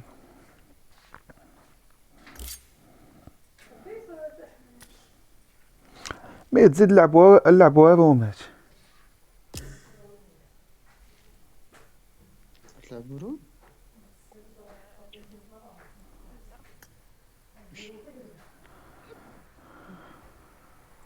خلى اللي كان شي واحد مغربي يبغي يلعب وصافي. هذاك الشيء ندير نزيدو ما نزيد معكم مشات هذا ماشي شويه ونعمر.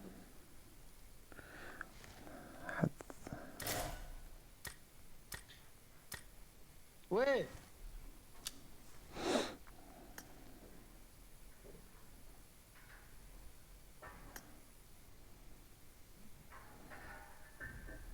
واش خويا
طايق مع الجزيرة مع الجزيرة هذا إسرائيل.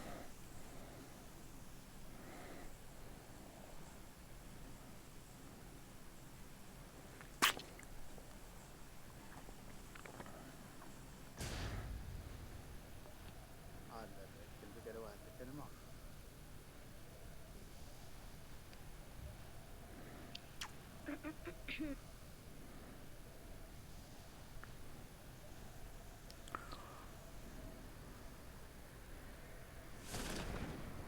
يا ربي من مش عاود. يربي القوي سلاح يعني سلاح. والله إلا كان عبدك نلقى السحر وانا تحت الفوق.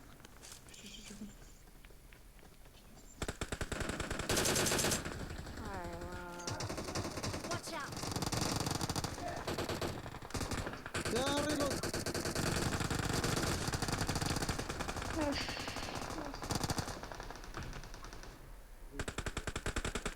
لا لا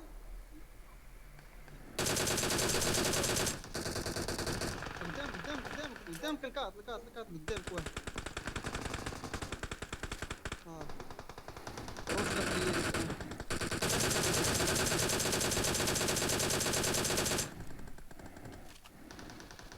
Awesome. انا ناخذ اي سلاح. واش ياخذ سلاح صندوق تيرا فيها انفور. شني كالريلود شنو راهي عندك ضربوا عليه بجوج.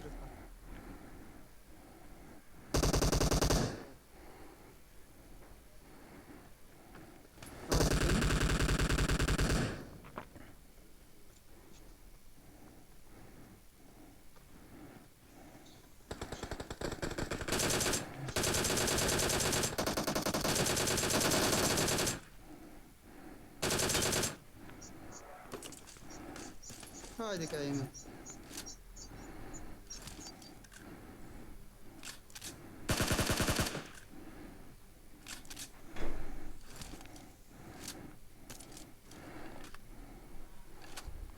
انا رفعت الخدمه.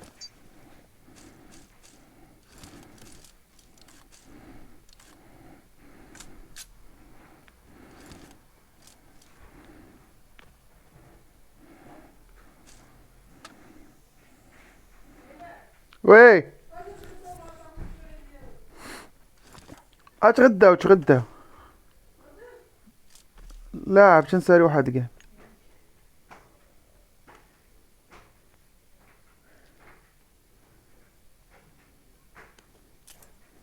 فريزي بزاف انا ميدو حق الله. هذا ريكورد اصلا راه قلت لك قبيله هذا ريكورد. خصني نكملو دابا بديش فيها ساعة شي. الريكورد في دي ام صاحبي وكيطلع لي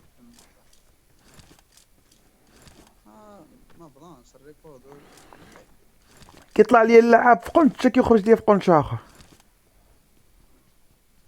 وافر هذاك الشيء فاش كتيري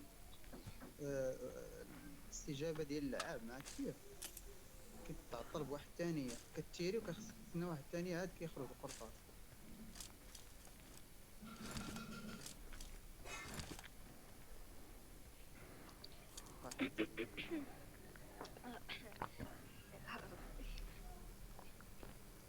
كي بنادم سمعت واحد حتى انا سمعت وحده كميت. مازال ما سالش كانوا كيتيروا قبيله مازال ما سالش. لا ها هو عندي يا الكلب هرب ينزل هرب بغا ينقز. فين هو؟ من هبط؟ هرب بغا ينقز مشى جيت الجبل انا والله ما معيلي دمي شوف Watch out. شتي عرفت غيمشي بغا ينقز اصاحبي. مازال ما نقصش الدراري. راه نيد نبي بقى في ضربة. خليه غنقزو به فنشو بهم لا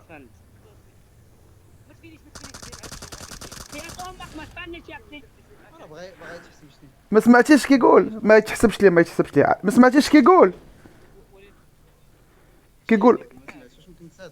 بروح امك ما تفنش نتوما عندكم داك الشيء باقي ما بغيتش تصوتوا.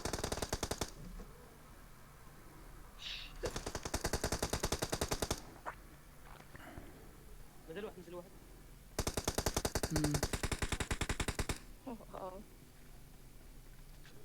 سكواد عشان صحابه جايين جيب معايا الدراري. هذا اللي على اليسار انا ملي شي نيدا صاحبي. هو هذا على اليسار. Marked a location. Watch out. طيح شو هذا؟ طيح شنو هذا؟ Watch out.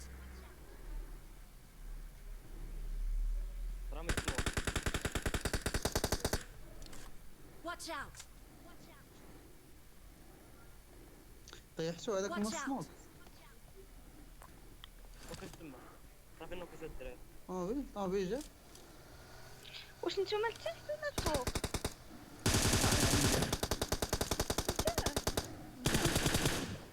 انت فين نزلتي؟ لتحت. هادلو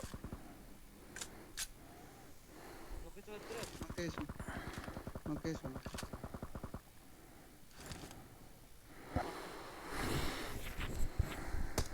هو هذاك قايد الطياره ويخرج باش نفنشوك صاحبي دابا باش تحمق ناصر. المشكله دابا صافي تنوكيتي راه ما ريفايفيك حتى شي واحد. بغاونا نجيو عنده. عندي فواسي لا بغا شي واحد فيكم انا نمشي صافي يعني واحد عاملي فوطه ب400 غتاخد فواسيس. انا نمشي نجيب لك ديك الطوموبيل الاخرى اللي فيه واللوتي هذا. خذ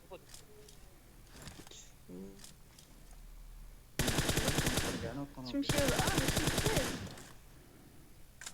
نمشيو هي اللي بقى كبيره.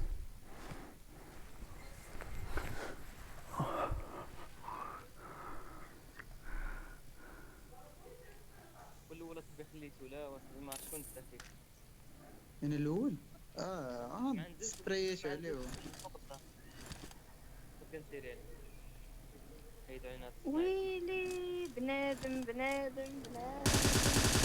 هولدي ورا هولدي خليه.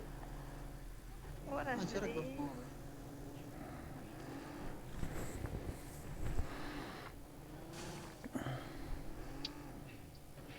هذيك اركب.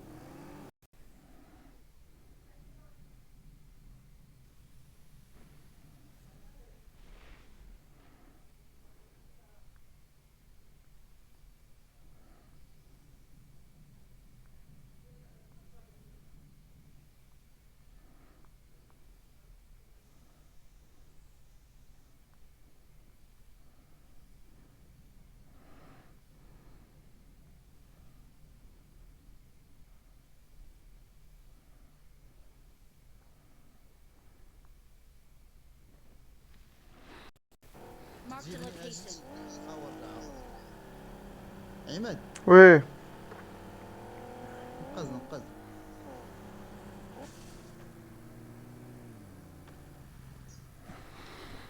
ايش ما كان في دمك؟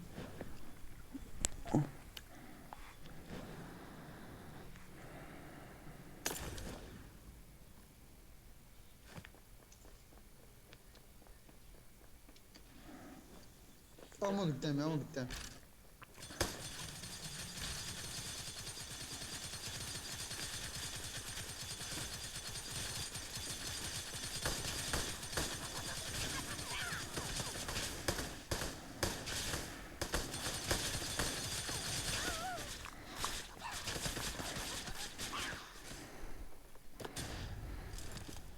يولي بقى تلاوه في هذيك اللي مجات.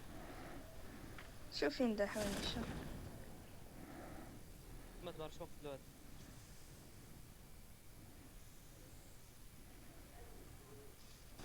نحن حدا الآخر.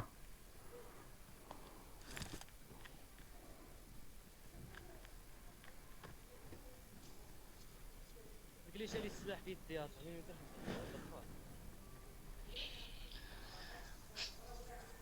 هبطوني هذا الثانية. اللي تحامض صاحبي بغيت يسيري كاع.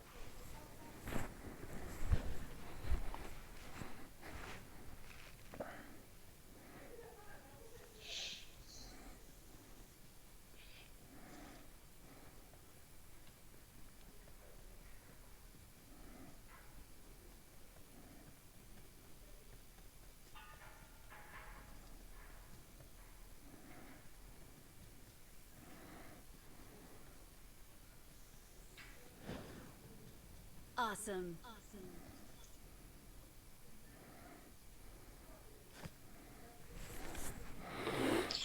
طوابل.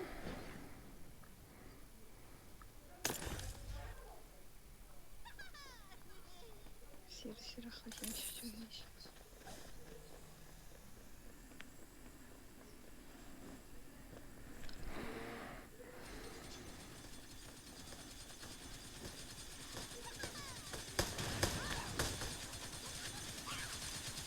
طوموبيل اخرى.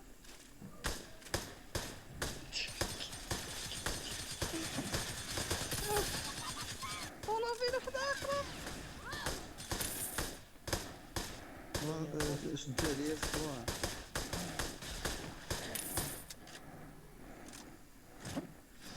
عندنا كاين سبول عند رقم 1 وقلاش. كاين بوشاولي عندي انا نديرو.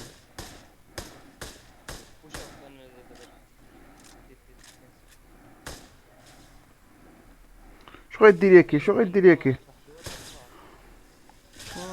فاك يا ولد الكلبة. دار ياكي في ضربه ودانيش انا مرس.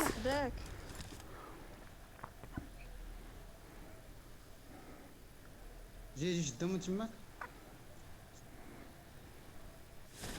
بقيت واحد فيهم. بوشاو كادوك بوشاو. واحدة وانا. واحد هنا واحد Watch هنا. out.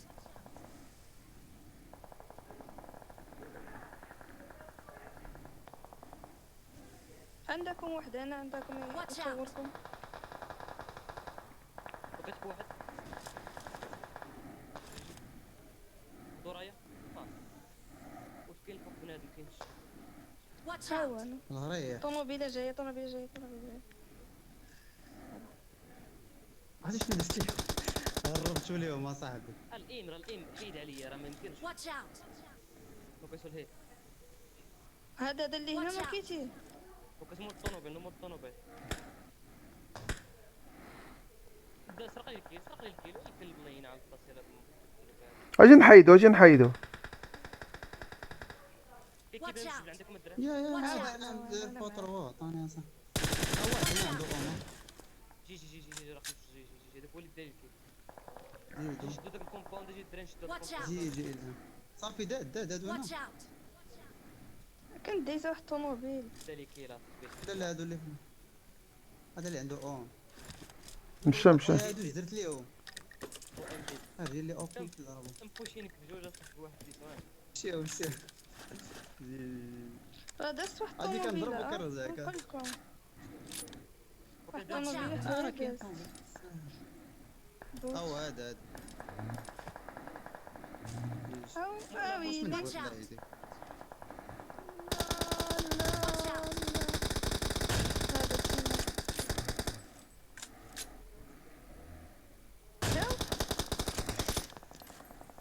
صعيب نوصل صعيب. مت. دا اجي عندي فوت خواف وراك فويت. يا بنت معايا رقم جوج على الجبل. اجيو الدري عندي هادو نشدو هادو من الاولين نخليو هادو.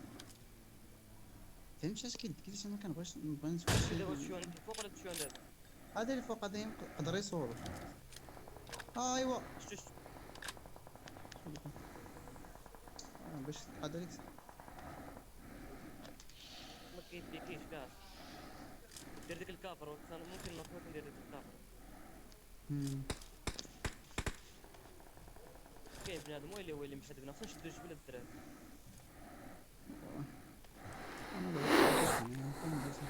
يلا نمشيو عند صدق الصورة مبوشي واجي من الدراري. هذا جوج غير من الفوق يجيو من الفوق تخرجوا لعندي. فين كاين انمي Watch out! بالضبط فين عطيتكم. شوف كاين. دو عنده النيشان يا باتري في بلاصه مشوش انا كاع.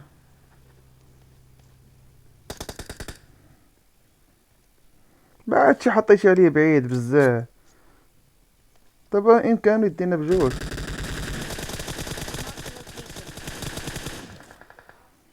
ديش يسيروا علينا ورانا الزون لا انا دبل ام فرصه الزون الدراري. لوتيوني عندك شي حاجه بعدا؟ عندي السكوبات والامو اللي بغيتي.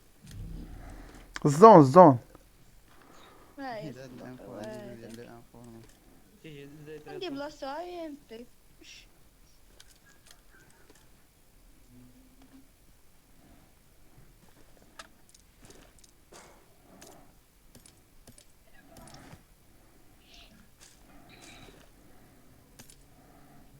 كم الدراري يشري ليسونس.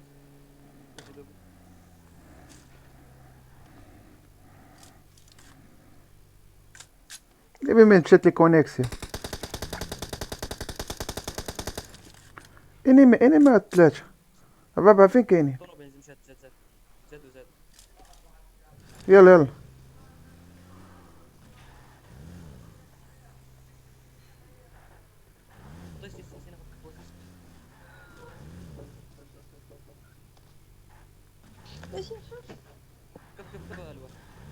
واحد عم ديكونيكت.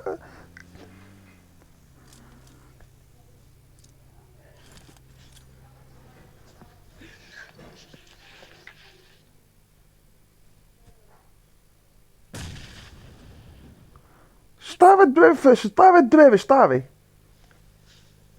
كيسمعني شي واحد. كان ملاقي. شنو وقع الدراري؟ ما يمكنش اصاحبي تسمعوني. كنسمعك. الطوموبيل كتزيد قدام وكترجع لورا. الشاش تبلوكات وجع موقف السيرفر. جيب طوموبيل. قبيلاتي.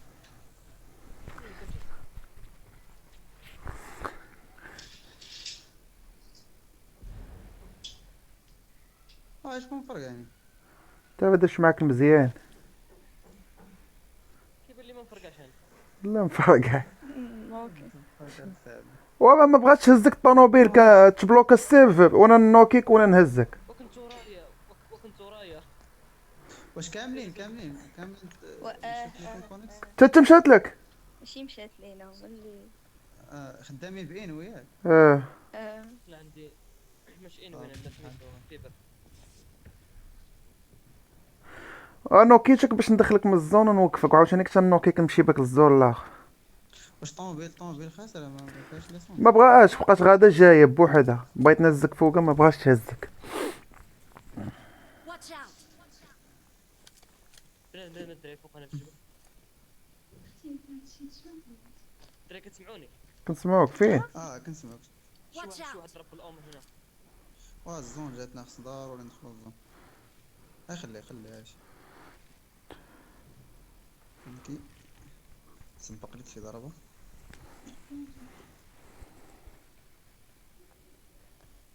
خصني شي ايوا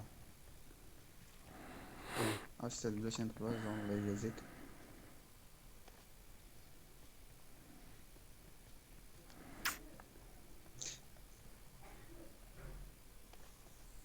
الزون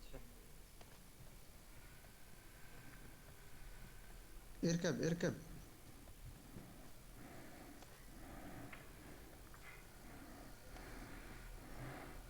رجعي ما داش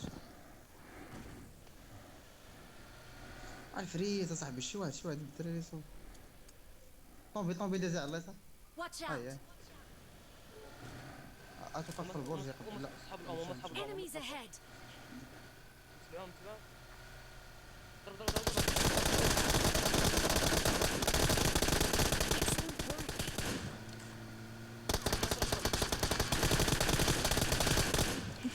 Excellent work.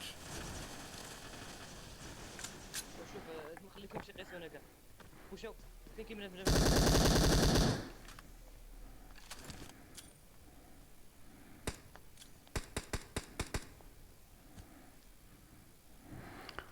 علق للدار الاخر.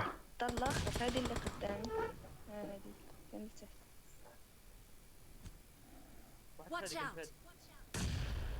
والله لا ماشي هو داك اللي طيحت انا، بعيد لك طيحت اخو واحد انا بنيت. يا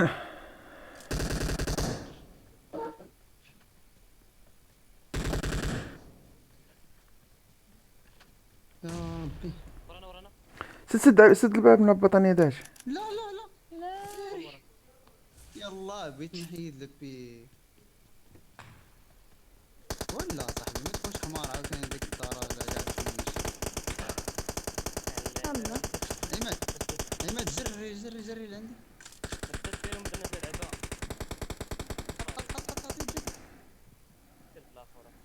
بغيت فالي التليفون صافي عماد يلعب بغيت فالي التليفون. ديو في الشارج 30 ثانيه وغيطفى صاحبي. واش الشارج غير كمل بلا. راه عندي لي زيكوتور وسميتو. حيد لي تعب بلا لي زيات. ما نقدرش صافي بعيد عليا صافي غيطفى التليفون صافي جيت. انا نطلع عندهم نعطيهم الكيل. لا جي قلت له ثاني بغيت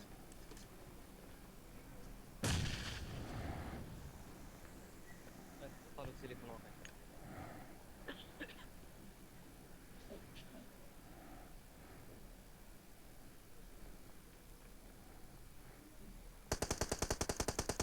شو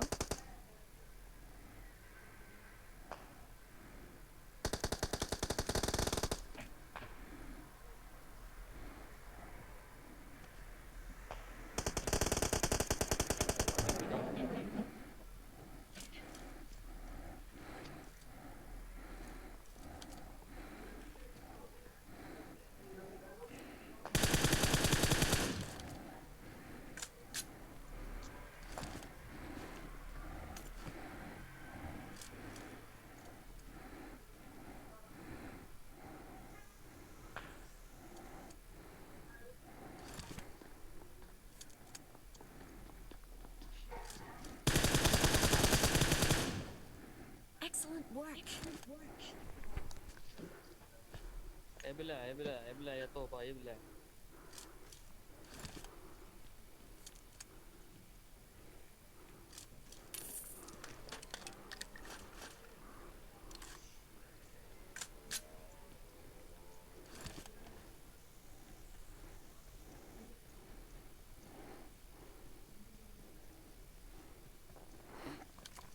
كان ريكورد انايا ولاعب راه كيتعطل عندي الدق في الاول.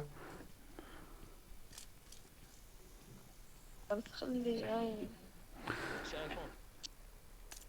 لا مابقاش نريكوردي، اخر ريكورد ليا هو هذا.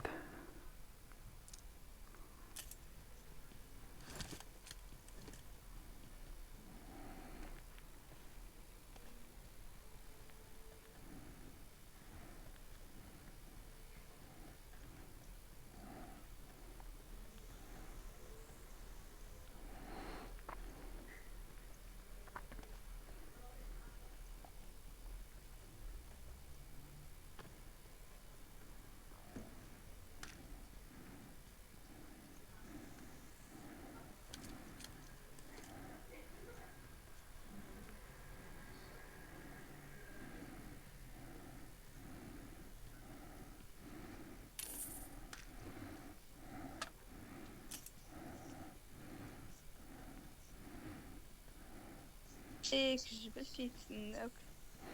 لا لا لا زون كاينه في الدار هادي. وهاد العظام الاخر اللي تصوير تلقاها في الجبل.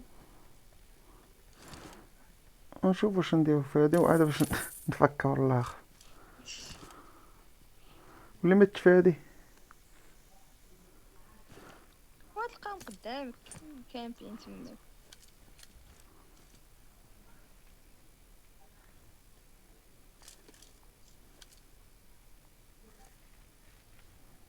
راه واحد على يمين. والله يا خويا لم فريزي، اقسم بالله لم فريزي. واش عنده اللاك ملاقي خونا داك اللي بس لي عيتيلي.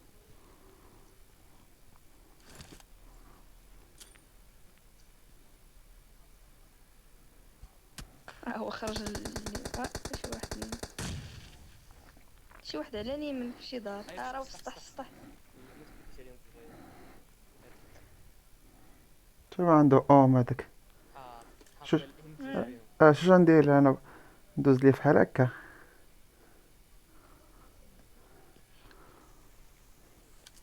unexpected.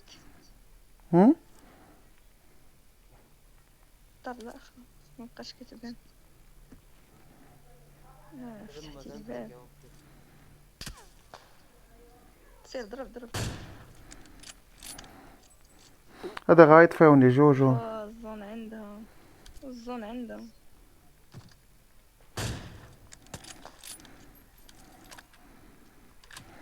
بدل البلاصه، خرج من الدار وسير شي دار واحد اخر.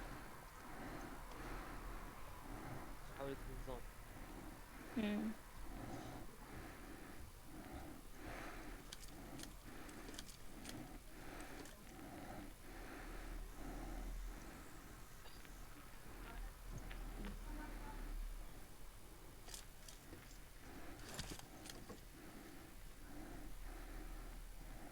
واحد في الجبل اوبن.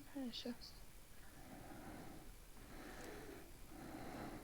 باش نضرب عليه، كاين جوج شما. كان واحد كيبان ليا كيجري اوبن في الجبل. هادو حيت هادو غنشدهم، هادو لما شافونيش غنشدهم، حيت لانه كيتو غيوقفوا صاحبو. ميمكنش نبوشي، خصني نشوف لازون ديال الاول. اويلي صافي دخلتي عندهم.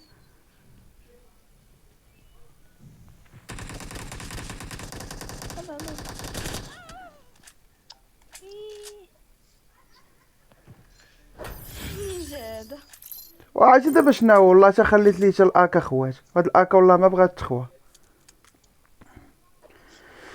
خوتي بصحة والراحة نمشي نتغدى. نوب انايا مخصنيش نبقى فحال هكا. لا بقيت فحال هكا ما ندير والو.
above are crumbling down, crumbling and falling apart. Fresh is left there with GK as well. Fresh in the clothesline, being contested from two angles. Doesn't really know where to shoot at first.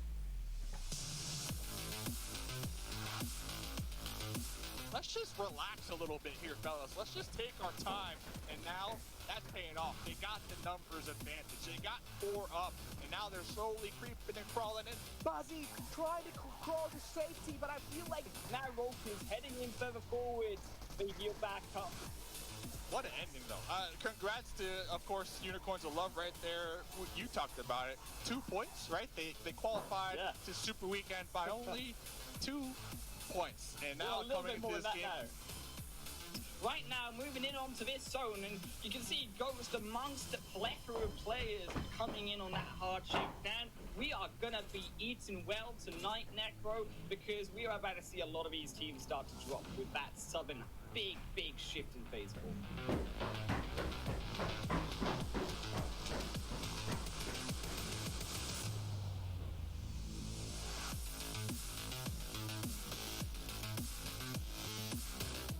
Take Rebellion down. S2G and Fenerbahce, the final 2 teams alive. Trades are happening back and forth. S2G seems like they're coming out of top. Make sure to be locked and loaded, ready to take this engagement. Silas going to be pushing with the UMP. Go for that sprayed out about 50% HP. But from behind, the explosion. But before we get there, let's take a look at the standings. Once again, S2G, the point gap is widening. We haven't even mentioned the point gap, but let's take a look after that chicken. All right, they are 80 points. 80 entire points ahead of second place.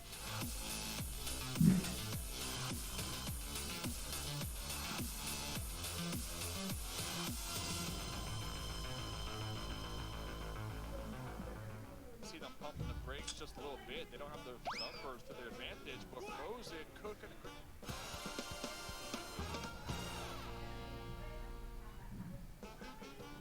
Yeah, looks like Alpha 7 already going to be down a member, so we kind of see them pumping the brakes just a little bit. They don't have the numbers to their advantage. It was at this moment that Nathan knew he f***ed up. Frozen cooking a grenade, tossing a grenade. Looks like it bounced off that little... In the clotheslines. He does have his teammates though in the back lines. But what I'm wondering is they have clear line of sight on the forward position. No!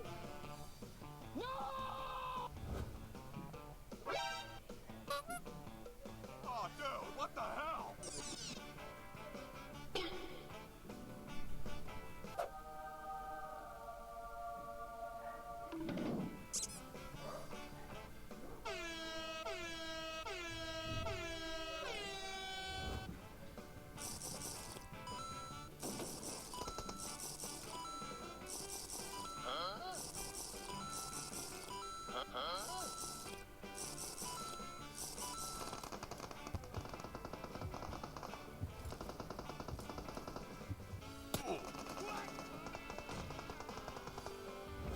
This is a highlight from that previous map. How It's running right up. Much wins that information instead of moving further forward. Now the problem is for a team like Rise is yes they can play well. I mean, production please stop the savagery. I mean, Rise.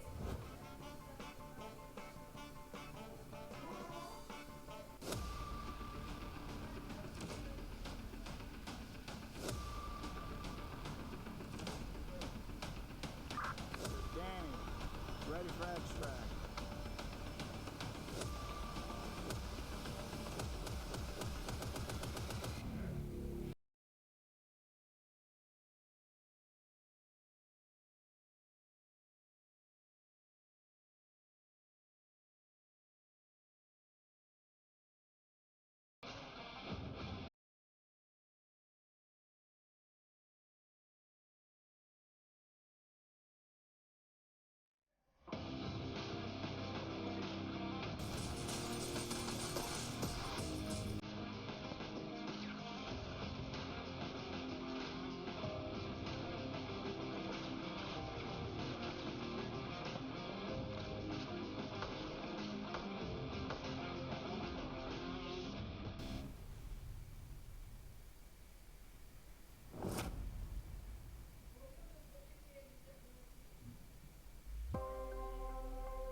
PUBG Mobile fans around the world, welcome to the 2021 PUBG Mobile Global Championship.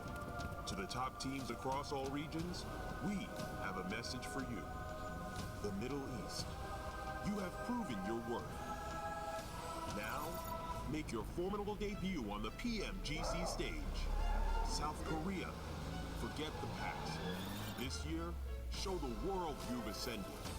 Remind the world of South Korea's raw talent. Japan, you came so close last year. But what doesn't kill you only makes you stronger. Bring it back better than ever. The Americans, you're the alpha dogs that dominated the West. Now, lead the pack on the world stage. Southeast Asia, you took down so many strong teams on your journey to the top. It's time for a comeback on the global stage. It's now or never. Push your limits and surprise us all. This is the moment to create your legacy. South Asia, you were the dark horse of 2020. Amaze those who would... China, you carry the crown of last year's PMGC. Now, with everyone's eyes on you once more, can you secure back-to-back victories? PMGC needs a champion. The world needs a champion. Who will stand victorious in the end? Who will be next to glory?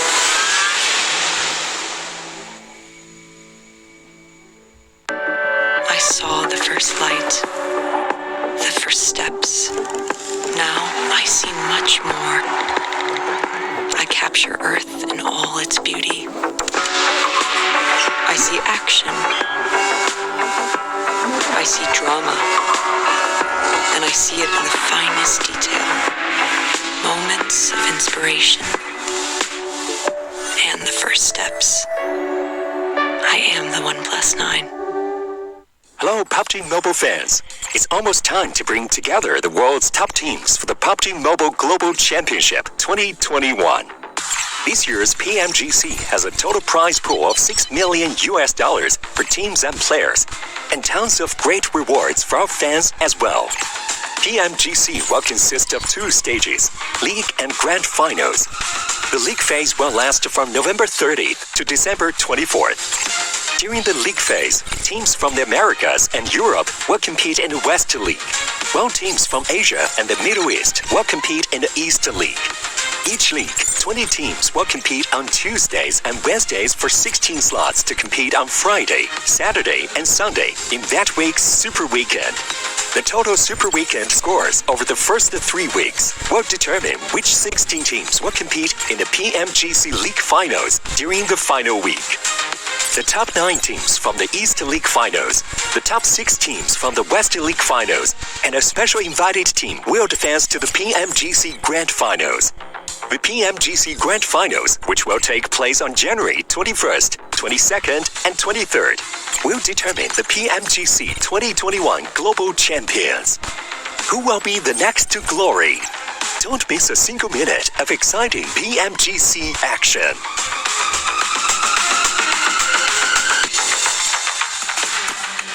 Hello, this is PUBG Mobile Global Championship 2021 West League. We're in the Super Weekend 2. We're officially on day 3. So today, that means we're on the last 5 matches before heading over into week 3. I'm your host, Span Cargo, and with me over our course, our amazing analysts, Zute and Glitter Explosion. And Zute, I'm just going to start off with you. It's the last 5 games today for the Super Weekend. How you feeling? Yeah, it's the last 5 days. I'm feeling great. I just want to skip to the next Super Weekend already. These Super Weekend matches are something else. We see teams that struggled last week come back strong. We see teams that missed out on first week come in even stronger almost. And it's just the Super Weekend action's where it's at. And I'm glad to be here for the last 5 months. Okay, yeah. Glitter, how are you feeling as well now coming into this with these teams? I'm just loving how much everything is kind of evening out here, okay? We saw coming into the Super Weekend, we had our eyes on S2G, whether or not they'd be able to maintain the massive lead that they had, but so many of those squads, like you're saying, Zute, that needed to do well this weekend, whether they had already played in the first Super Weekend or whether it's their first time here in general, they're all stepping up to the plate, showing why every single one of those teams deserves to be here, and it's making things that much more exciting. And geez, let's go on ahead. Just for the new people who haven't quite seen this just yet, you know, once again, all these teams have been playing in weekday matches, Tuesday and Wednesday, and the top 16 move on to the Super Weekend, where they go on ahead and play 5 matches per day. And this is the second Super Weekend. There's 3 Super Weekends overall, so this is the second to last one. There's one next weekend where the top 16 will move on to the league finals to get a chance at the $6 million total prize pool. So that's just a little bit of a rundown of where we're at right now. We're kind of at we're officially past the halfway point. We're getting closer and closer to finals. And Zute, that kind of makes me want to just jump right on over to talking about the overall Super Weekend points and some of these teams that we can see here that are going to be competing today. Maybe we can start off with the teams that we're especially keeping an eye on, Besiktas and Pubg Chaptan, since they're the teams. This is their first Super Weekend. This is their first Super Weekend, and they're playing against a lot of these teams that already have 2 Super Weekends under their belt, right? But looking at their points and looking at the pacing of, you know, how they still got 5 games too, but already currently, I'm not going to say they're looking safe because they're in that bottom half of the 10, you know, out of the 20 teams, but for just one Super Weekend span, they're actually doing really well and they're on track. The 2 teams you mentioned, like, shout outs to them coming in a whole entire 15 games behind, and they're putting in the work. Yeah, Besiktas, I mean, Glitter, we were even just talking about it yesterday when we were watching the matches. Besiktas, they just seem to be somehow just making it into the end game every single time. Like, they definitely figure stuff out after the first week of this league. They now are really going on ahead and succeeding and already going on ahead and grabbing 110 points in 2 games. They're definitely on their track to be making it up into the top 16. Yeah, I mean, I know that they did miss that first Super Weekend, but I think their ability to scout and make sure they had all information at their disposal has really benefited them. I mean, like you said, 2 days and 110 points so far. And we had kind of said that obviously Mad Bulls was going to be that threshold that we were looking at for both Pubg Chaptan and Besiktas to kind of hit points-wise, right? Because they were one of the teams that didn't make it through this time around to the Super Weekend. And right now, obviously, in 2 days, Besiktas has obviously blown that out of the water. They still have 5 more games that they get to continue to add points to that overall total. And while Pubg Chaptan had a very, very slow first day, they really picked it up yesterday on their second day with 3 games out of those 5 being top 3 finishes. So both of these teams really putting in the work, trying to at least ensure that they set themselves up well going into the 3rd and final Super Weekend, because if any of those teams that didn't make it through this time, that are at the bottom, make it through next time, then those are the ones they're really going to be going up against to try and ensure their spot in the top 16. Yeah, I was going to say that as well, Zute. Like, these teams, even though they are doing really well in these overall rankings so far, making it into that top 16, they're also guaranteeing that they have to go on ahead and make it into this last Super Weekend, because as we know, we already said, we're kind of wondering if any team has ever qualified just being able to get into one Super Weekend. The answer is no. So even though they're doing well now, this next league play is also going to be pretty intense. Yeah, it comes down to the next week for a lot of these teams. Not for the teams on the front page, though. I think the front page is pretty safe. You did see that huge difference between S2G's week 1 and week 2. But hey, they already let us know they're chilling. They're trying new things out. We'll let them be. We've seen what they can do, all right? So no hate on S2G whatsoever from me. But yeah, this second page, Glitter, take a look. 11th down all the way to 17th. Is a very close gap, and so there's 5 games left and there's 1 more week. So all of these teams towards the bottom, I would say these are the teams kind of contending for that top 16 potentially. 100%. And that's why I think you're so excited about that third Super Weekend, because once we're done here today, the third Super Weekend is going to be where everything really starts to kick off. As you guys can see in the background, we've got our comparison here between Footballists and Navi, obviously our top two teams right now for this Super Weekend specifically. I mean, just phenomenal performances out of both these teams. Navi came out of the gate super hot even on the first day of the Super Weekend, but then both of them with the 2 chicken dinners yesterday, I mean, they've continued to improve throughout this entire weekend, and they're kind of scary right now, Zoo. Oh, they're looking really strong. And both teams struggled in that first Super Weekend as well, right? Coming second Super Weekend, they have ramped it up. And I gotta say, it's the experience. Footballist is a PMGC qualified team before. Same with Navi. So when these big dogs, these big names, you see them struggle and you're like, what is going on? What is happening? Well, they've been through this before, and that experience lets them, you know, go do the VOD reviews, have that teamwork, have that sit down. They have all the things and tools in place to bring it back around, and that is exactly what they did. So I love seeing it out of those two teams.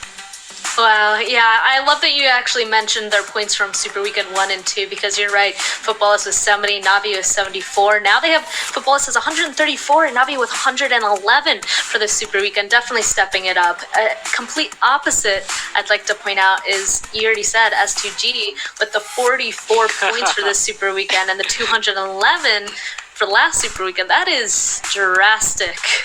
Yeah, I touched on it already. I'm giving a pass. Like, we saw, like, one day, I asked them, like, all right, you could do well when you get the zone. We don't see you much on camera. Like, what do you guys really got? And then, like, back-to-back games, they were scrapping through. They were third-partying. It's like they almost hurt us, and they're like, yo, we could do everything, Zoo. So, I'm giving them that pass. They could do whatever they want today. I don't care. They're good in my books. I don't know about you, Glitter, but that's how I feel. Okay, listen. I mean, Seven and I talked about this on the first day of the Super Weekend as well. We were kind of guessing that that's what they were doing because they had such a good cushion. It's a perfect opportunity to try out a few new things. It won't hurt them in the long run because they have really set themselves up well. But, I mean, Span, you're talking about point fall-offs, and while S2G is obviously up there as one of those people we're keeping our eyes on, like, I do agree with you, I'm giving them a little bit of a pass, but the next team that I did notice that had a massive point fall-off that I'm going to be keeping my eyes on a lot today, I think as we close the Super Weekend out, is actually Unicorns of Love. They had they're struggling this Super Weekend in comparison to last Super Weekend big time. So they're another one that I want to see if they can maybe pick it up here in the last day. You know, I feel like Fenerbahce is right on up with them as well, I'm not going to lie, because they both have around, like, we'll just say around the 60-70 points mark for this Super Weekend right now. Last Super Weekend, they were right next to each other with 161 for Unicorns of Love, 152 for Fenerbahce. It's, oh man, we're kind of wondering where those two teams kind of went on ahead and went. They clearly need to go on ahead and check out what phone they have and make sure that it is, in fact, the OnePlus 9 or 9 Pro to climb that leaderboard. Because with flagship performance and an immersive 120Hz display and hypertouch technology made specifically for gamers, the OnePlus 9 and 9 Pro are your best shot to go on ahead and climb that leaderboard. Had to go on ahead and put that in there. But also, it's finally the time, right? We already talked about all these teams. We're about to be going into the first match of the last day of the Super Weekend. Let's just start off strong and just Zute, what's your prediction for this first game? Okay, well, if you weren't here yesterday, it's going to be a repeat of all of yesterday, except thankfully they kicked Seven off the show because, you know, he kept interfering with my mojo, my predictions. So I'm going A7 again all the way today, guys. Okay. And if they still don't get a win, maybe I'm the bad juju and I will just stop cheering for my favorite team. Okay, yeah, we did say it was probably Seven that was kind of canceling out the luck, so we'll see. Maybe it wasn't him, maybe it was you. But okay, let's go ahead and move on to Glitter. Glitter, who do you think is going to go and take this first match on There You Go? Well, listen, I talked about them before the Super Weekend even started with that quote on social media saying they were one of my teams to watch because I thought they were really going to be able to pick it up this Super Weekend based off of their league play performance. I'm looking at football as this first game, okay? They won the first Erangel yesterday. They did well on the first Erangel the first time around, and they have been an unstoppable force so far this entire weekend. So I'm really hoping that they continue to do so. Also a really strong pick, you're right. They're just absolutely blasting through this Super Weekend. So we'll see if they'll be able to continue that in the first match. Now for me, I kind of went on ahead and chose a team that has been doing really consistent. 129 points for the first week, Super Weekend, 104 right now for the second Super Weekend. That is just screams consistency. A big build up to. I'm choosing the Knights once again. I chose the Knights the first match yesterday. I'm just going to go on ahead and throw it out there for this one as well, because I mean, we've seen them do it before. So luckily we each chose a different team. So it's going to be curious to see who's going to kind of go up towards the top, because I feel like all three of these options really do have a strong chance of getting this first chicken dinner. And I also think we have a higher chance if we all start picking different teams to get a prediction correct. Because yesterday we were 0 for 15 guesses. Quite astonishing, I would have to say. But we got Glitter here, right? We got Glitter Damas. If anything, she's going to get 5 out of 5. Oh, God, imagine. Straight. She'll carry this analyst desk. Yeah, we'll just blame 7 then. You know, we have to at least get a couple. At this point, it's not individual competition. It's just the casters versus the players or something at this point. It's a team effort. Yeah, if one of us gets it right, then we all succeed. So we'll hope. Yeah, we got this. We chose 3 really strong teams. Me and Zute, not surprised to keep going with Alpha 7. But I guess, is there anything else that we need to go ahead and keep an eye on when we're jumping into this Erangel? Because I do think that there were some interesting interactions that ended up happening yesterday. I don't know if Zute, if you just want to take it from there and talk about it. Oh, yeah, for sure. I mean, since we just talked about predictions, right, and I went with Alpha 7, we noticed Na'Vi really pop off yesterday. They got 2 chickens. So if Na'Vi's starting to pop off, that could actually hinder Alpha 7's ability to meet my demands of a chicken dinner, which I still believe in Alpha 7. I think they could take down Na'Vi. Na'Vi got a little bit lucky with zones. Maybe, I don't know. Hot controversial topic right there. I'll just stop now. Glitter, go ahead. You could talk about what you expect coming up in the next few games. You know I picked Footballist, and I'm standing by the pick, but in a very, very close second was Besiktas. Okay, that's another team that has just kind of come out of nowhere this entire Super Weekend, and they have just been so consistent. Like you said earlier, Span, one of the things they've done a very good job on focusing is their placement points, making sure that they're at least making it mid to late game to get a couple points on the board. I mean, the entire Super Weekend, they've only had 1 double-digit placement. Everything else has been bare minimum, 9th or higher. So that is a level of consistency that is super impressive, and they have done well on Erangel time and time again over the last 2 days as well. So I mean, there's a very real possibility. I know we said it's increasing our chances if we all pick different squads, but watch it end up being like Besiktas just comes out of nowhere and then just starts off the day real hot. I wouldn't be surprised if they do that, because they have been kind of making it into those end games, really consistency lately. So I guess the next step is going on ahead and getting that chicken dinner. And another team that, again, we've already brought up, but something that ended up happening yesterday, and especially in the last 2 games, I think, is Blue Chopton. They actually started being able to survive longer into that late game. So Blue Chopton, I feel like, could arguably as well start picking up that momentum and maybe figuring out exactly what they need to be doing, just like the Besiktas did. I agree with that. And the 2 teams we want to watch out for is, the biggest team I would say is Baluk. They're currently, overall-wise, the lowest point team that is playing. So they have the biggest pressure on them to secure those points. But Besiktas on the other end, this is their first Super Weekend as well, but we mentioned it. They're in 3rd place overall. They're looking strong. So a lot of pressure is on Baluk for today's matches to see where they end off, because the teams that are below them that are sitting out, they're going to be looking at them as like the target point as to, do we need to pass them or maybe even drop on them in the regular league week. So we'll see what happens after, 5 matches are done. But there's going to be a lot of potential targeting next week for the league. That's true. These are the last 5 matches to go on ahead and start really padding their points to make sure that even if they don't make it into this last Super Weekend, that hopefully they'll have a chance on to holding on to that top 16 place. So we're going ahead and jump right on into our first Erangel match. Who's going to go on ahead and get this first chicken dinner? Highland Wolf and Necro.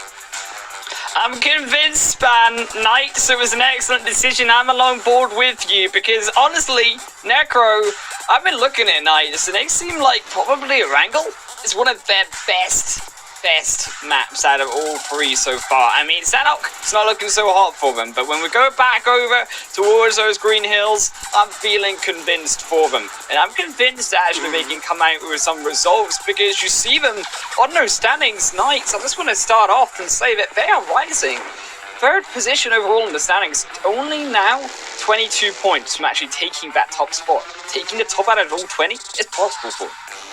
Yeah, definitely. The top 3 is looking really close. But yeah, I gotta go with Glitter on this one, man. I feel like it's gonna be Footballists again, just starting the day off on a good note. Because yesterday, the way Footballists are playing, or overall, I would say this weekend has been a Footballist weekend. And it's really hard to take this weekend away from Footballists. On the other hand, though, Navi as well had quite a great ending yesterday. Yeah, I think that actually Footballers is a great shout, considering obviously they've had a fantastical weekend here. Obviously first in overall standing points for the 2 days we've had in the second Super Weekend. They currently sat at 133 points, of course, Navi just slightly behind them. But I have to mention as well, I think some of the real underdogs has been, and the biggest surprise for me, has been Besiktas here inside of this second Super Weekend. Amazing first impression on that second Super Weekend with that Steelers chicken dinner, and they've not let up in that gas from there. They've been continuing.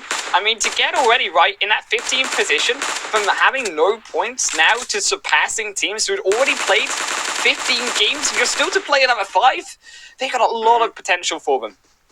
Yeah, they definitely have got a lot of potential, but talking about potential over here, Aton charging on forward against Supermassive Blades. They don't have anything to defend themselves with. They just dropped in, but Asta was the lucky one who found his hands, or at least he got his hands on the UMP. But look at this, Coursera is right inside the bush. He's one with the Nature, and I'm pretty sure no one from the side of Aton are going to be getting their hands on Coursera because he's just so well hidden. He's like a snake, man. Oh, he is a snake. He has become one with the bush. Supermassive Blaze, I think they'll be able to survive right now. Aton.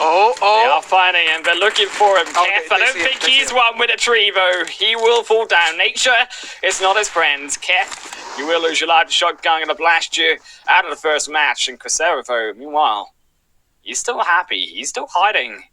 But I don't think Aton have noticed him. He will get away with his life. What just happened with Supermassive Blaze? This is so questionable. Like, you do not expect these kind of mistakes from a team like Supermassive Blaze. I mean, they have a great name overall. They have a great reputation, and making these kind of mistakes is quite questionable. On the other hand, Unicorns of Love now charging against Furious Gaming. Frigga found himself in the crosshair, and well, he will be executed instantly. That double barrel shotgun does get kind of deadly sometimes, and well, there goes the execution completed. Now Lin will probably try and get the rest back up on the fallen man. GK first. And Unicorns of Love as well, having quite a great showing, at least up till now. Got themselves a point. Going to be feeling quite great. And as I mentioned, Footballist is one of the teams that I'm really going out for inside this game, because just the way they've been playing, man. If you talk about step-ups from weekend 1 and weekend 2, Footballist is like a prime example of that. Yeah, I think also on the opposite spectrum, right, you're looking now at those fallen warriors of Unicorns of Love, S2G as well. I mean, S2G, quite frankly, an abysmal first 2 days, only 44 points in comparison to what did they have? Almost 200? After 10 matches in that first Super Weekend. They barely climbed from that situation and their phenomenal result on the first week. And I think you can't take that away from them and how well they played. But this is not the S2G that we expected to see coming into here. And it's not the S2G I think we saw either coming in on some of those matches on the league stage days on Tuesday and Wednesday earlier as well. And I'm hoping S2G and Unicorns of Love, they can step up, because you can see Unicorns of Love already down to 4th position, S2G barely holding on by single-digit points onto that first position lead. Now is the best time, if ever, if they want to maintain that high result, because the rest of these teams, like A7, they're coming up very close behind them. I mean, yeah, exactly. We were also having to talk about how S2G, or at least Dave was mentioning that how S2G wants to try new things, but I'm going to hold on to my words for now, because Navi, and look at this is complete humiliation. A7, oh no, Carrier being taken down, and well, he's going to be panned to death. Jake, what are your thoughts on that? Oh man, he's becoming a chicken omelette. That's what he's doing. He's got the pan in hand. He's got some eggs probably for his head to splash him on, and of course, he's on his way to that chicken dinner. Navi, he's going to slap him down. That 1 kill for themselves. Feels bad, man, for A7 coming into that 3rd day. They're going to be falling behind a little bit, but not as much. So I think next Royer, they're trying to do this plan again, right? Take control of this island position. Big Ghost, oh, he's rotating so quickly in on this first phase by that 6-minute mark. And they meet here once more, but next Royer. They do escape for now, but they are looking. They're looking to hunt behind the Ghost, and they're chasing him down. I think they might have found him, unstrapped him from the car. This is such a questionable start to a day, right? I mean, we did not expect all these teams just going against each other, actually chasing each other down inside the first game of day 3 of Super Weekend 2, right? It's just already we're seeing all the teams just getting bloodthirsty. They want to rack up those kill points. They want to rack up those points. And overall, they just want to make a statement on top of leaderboards. But again, it's not going to be that easy. And even the analyst desk mentioned, Week 3 is going to be one of the most toughest week to at least gather up any kind of points because there can be potentially a lot of targeting going on in the Week 3. Yeah, this is what we talked about, right? These teams needing to get onto these points, and I've come up with a perfect strategy here. Here, Necro, it's all about inting this last day. It's about getting just enough points to keep yourself in, but it's about not looking too strong so that we don't get targeted in that first day coming in on that Week 3. That's the strategy, okay? I'm telling you. That's what these teams got to do. They can't be too over-eager when they're getting those chicken dinners, my friend. They've got to be a little bit into that second, third position so they don't look so good, you know? Mm-hmm. I do completely understand, but yeah, getting to the point about S2G, right? And S2G said, at least what Dave said, S2G was trying to say is that they're trying new things at the same time trying to maintain that top position. Now, trying new things and maintaining that top position, I feel like that's so tough because still you're trying to adjust what you're trying to do with the teammates. At the same time, you have 4 people working under you as an IGL, so you got to make sure even the teammates are feeling comfortable with the call-outs that you're making. So that's kind of like a huge responsibility. At the same time, maintaining that position on the top, it is definitely going to be tough, and you can clearly see that affecting on the overall rankings of S2G. Yeah, tough first game as well. Keep in mind something we have to, of course, talk about is that first phase zone here, Negro, and it's gone over towards the eastern side, so an uncomplimenting playing path to zone differential here for the first game, and that means, of course, what we saw already with so many of these teams looking to come forward, chase each other down to get inside of the zone, and Yasna Pollyanna going to be probably the most hotly contested location in around that center, but I actually really appreciate what some of these teams are doing. And it's not in the front lines, but it's in the back of our minds. Is A7 rotating back behind Stalber? A very smart decision. I would expect Na'Vi to do the same in this situation because first phase is still there inside around the back of Stalber Hill, and it's very crucial to actually avoiding all of that congestion as being a later rotator team to actually getting caught out if you do just go straight across that bridge. Instead, by rotating around, you can avoid all of that action. You can still potentially catch yourself for a good win if it does head over to Stalber or towards that more eastern side. Yeah, I would actually love if the circle shifts up Stalber. That would be one of the biggest things. And yes, there we go. We might just see a Stalber Hill circle. Not really hill, but kind of like right underneath it. A7, as you mentioned, had quite a safe rotation inside the zone as well. And now they're going to be finding themselves inside Kamishki, where they can also try and loot a little bit more just to kind of topple their loot off. And with Carrillo not really in the game, they're definitely not looking that confident as well. Because the rotation in itself, it did seem like A7, they don't want no smoke. Instead, they're going to be playing for kind of like that safe game.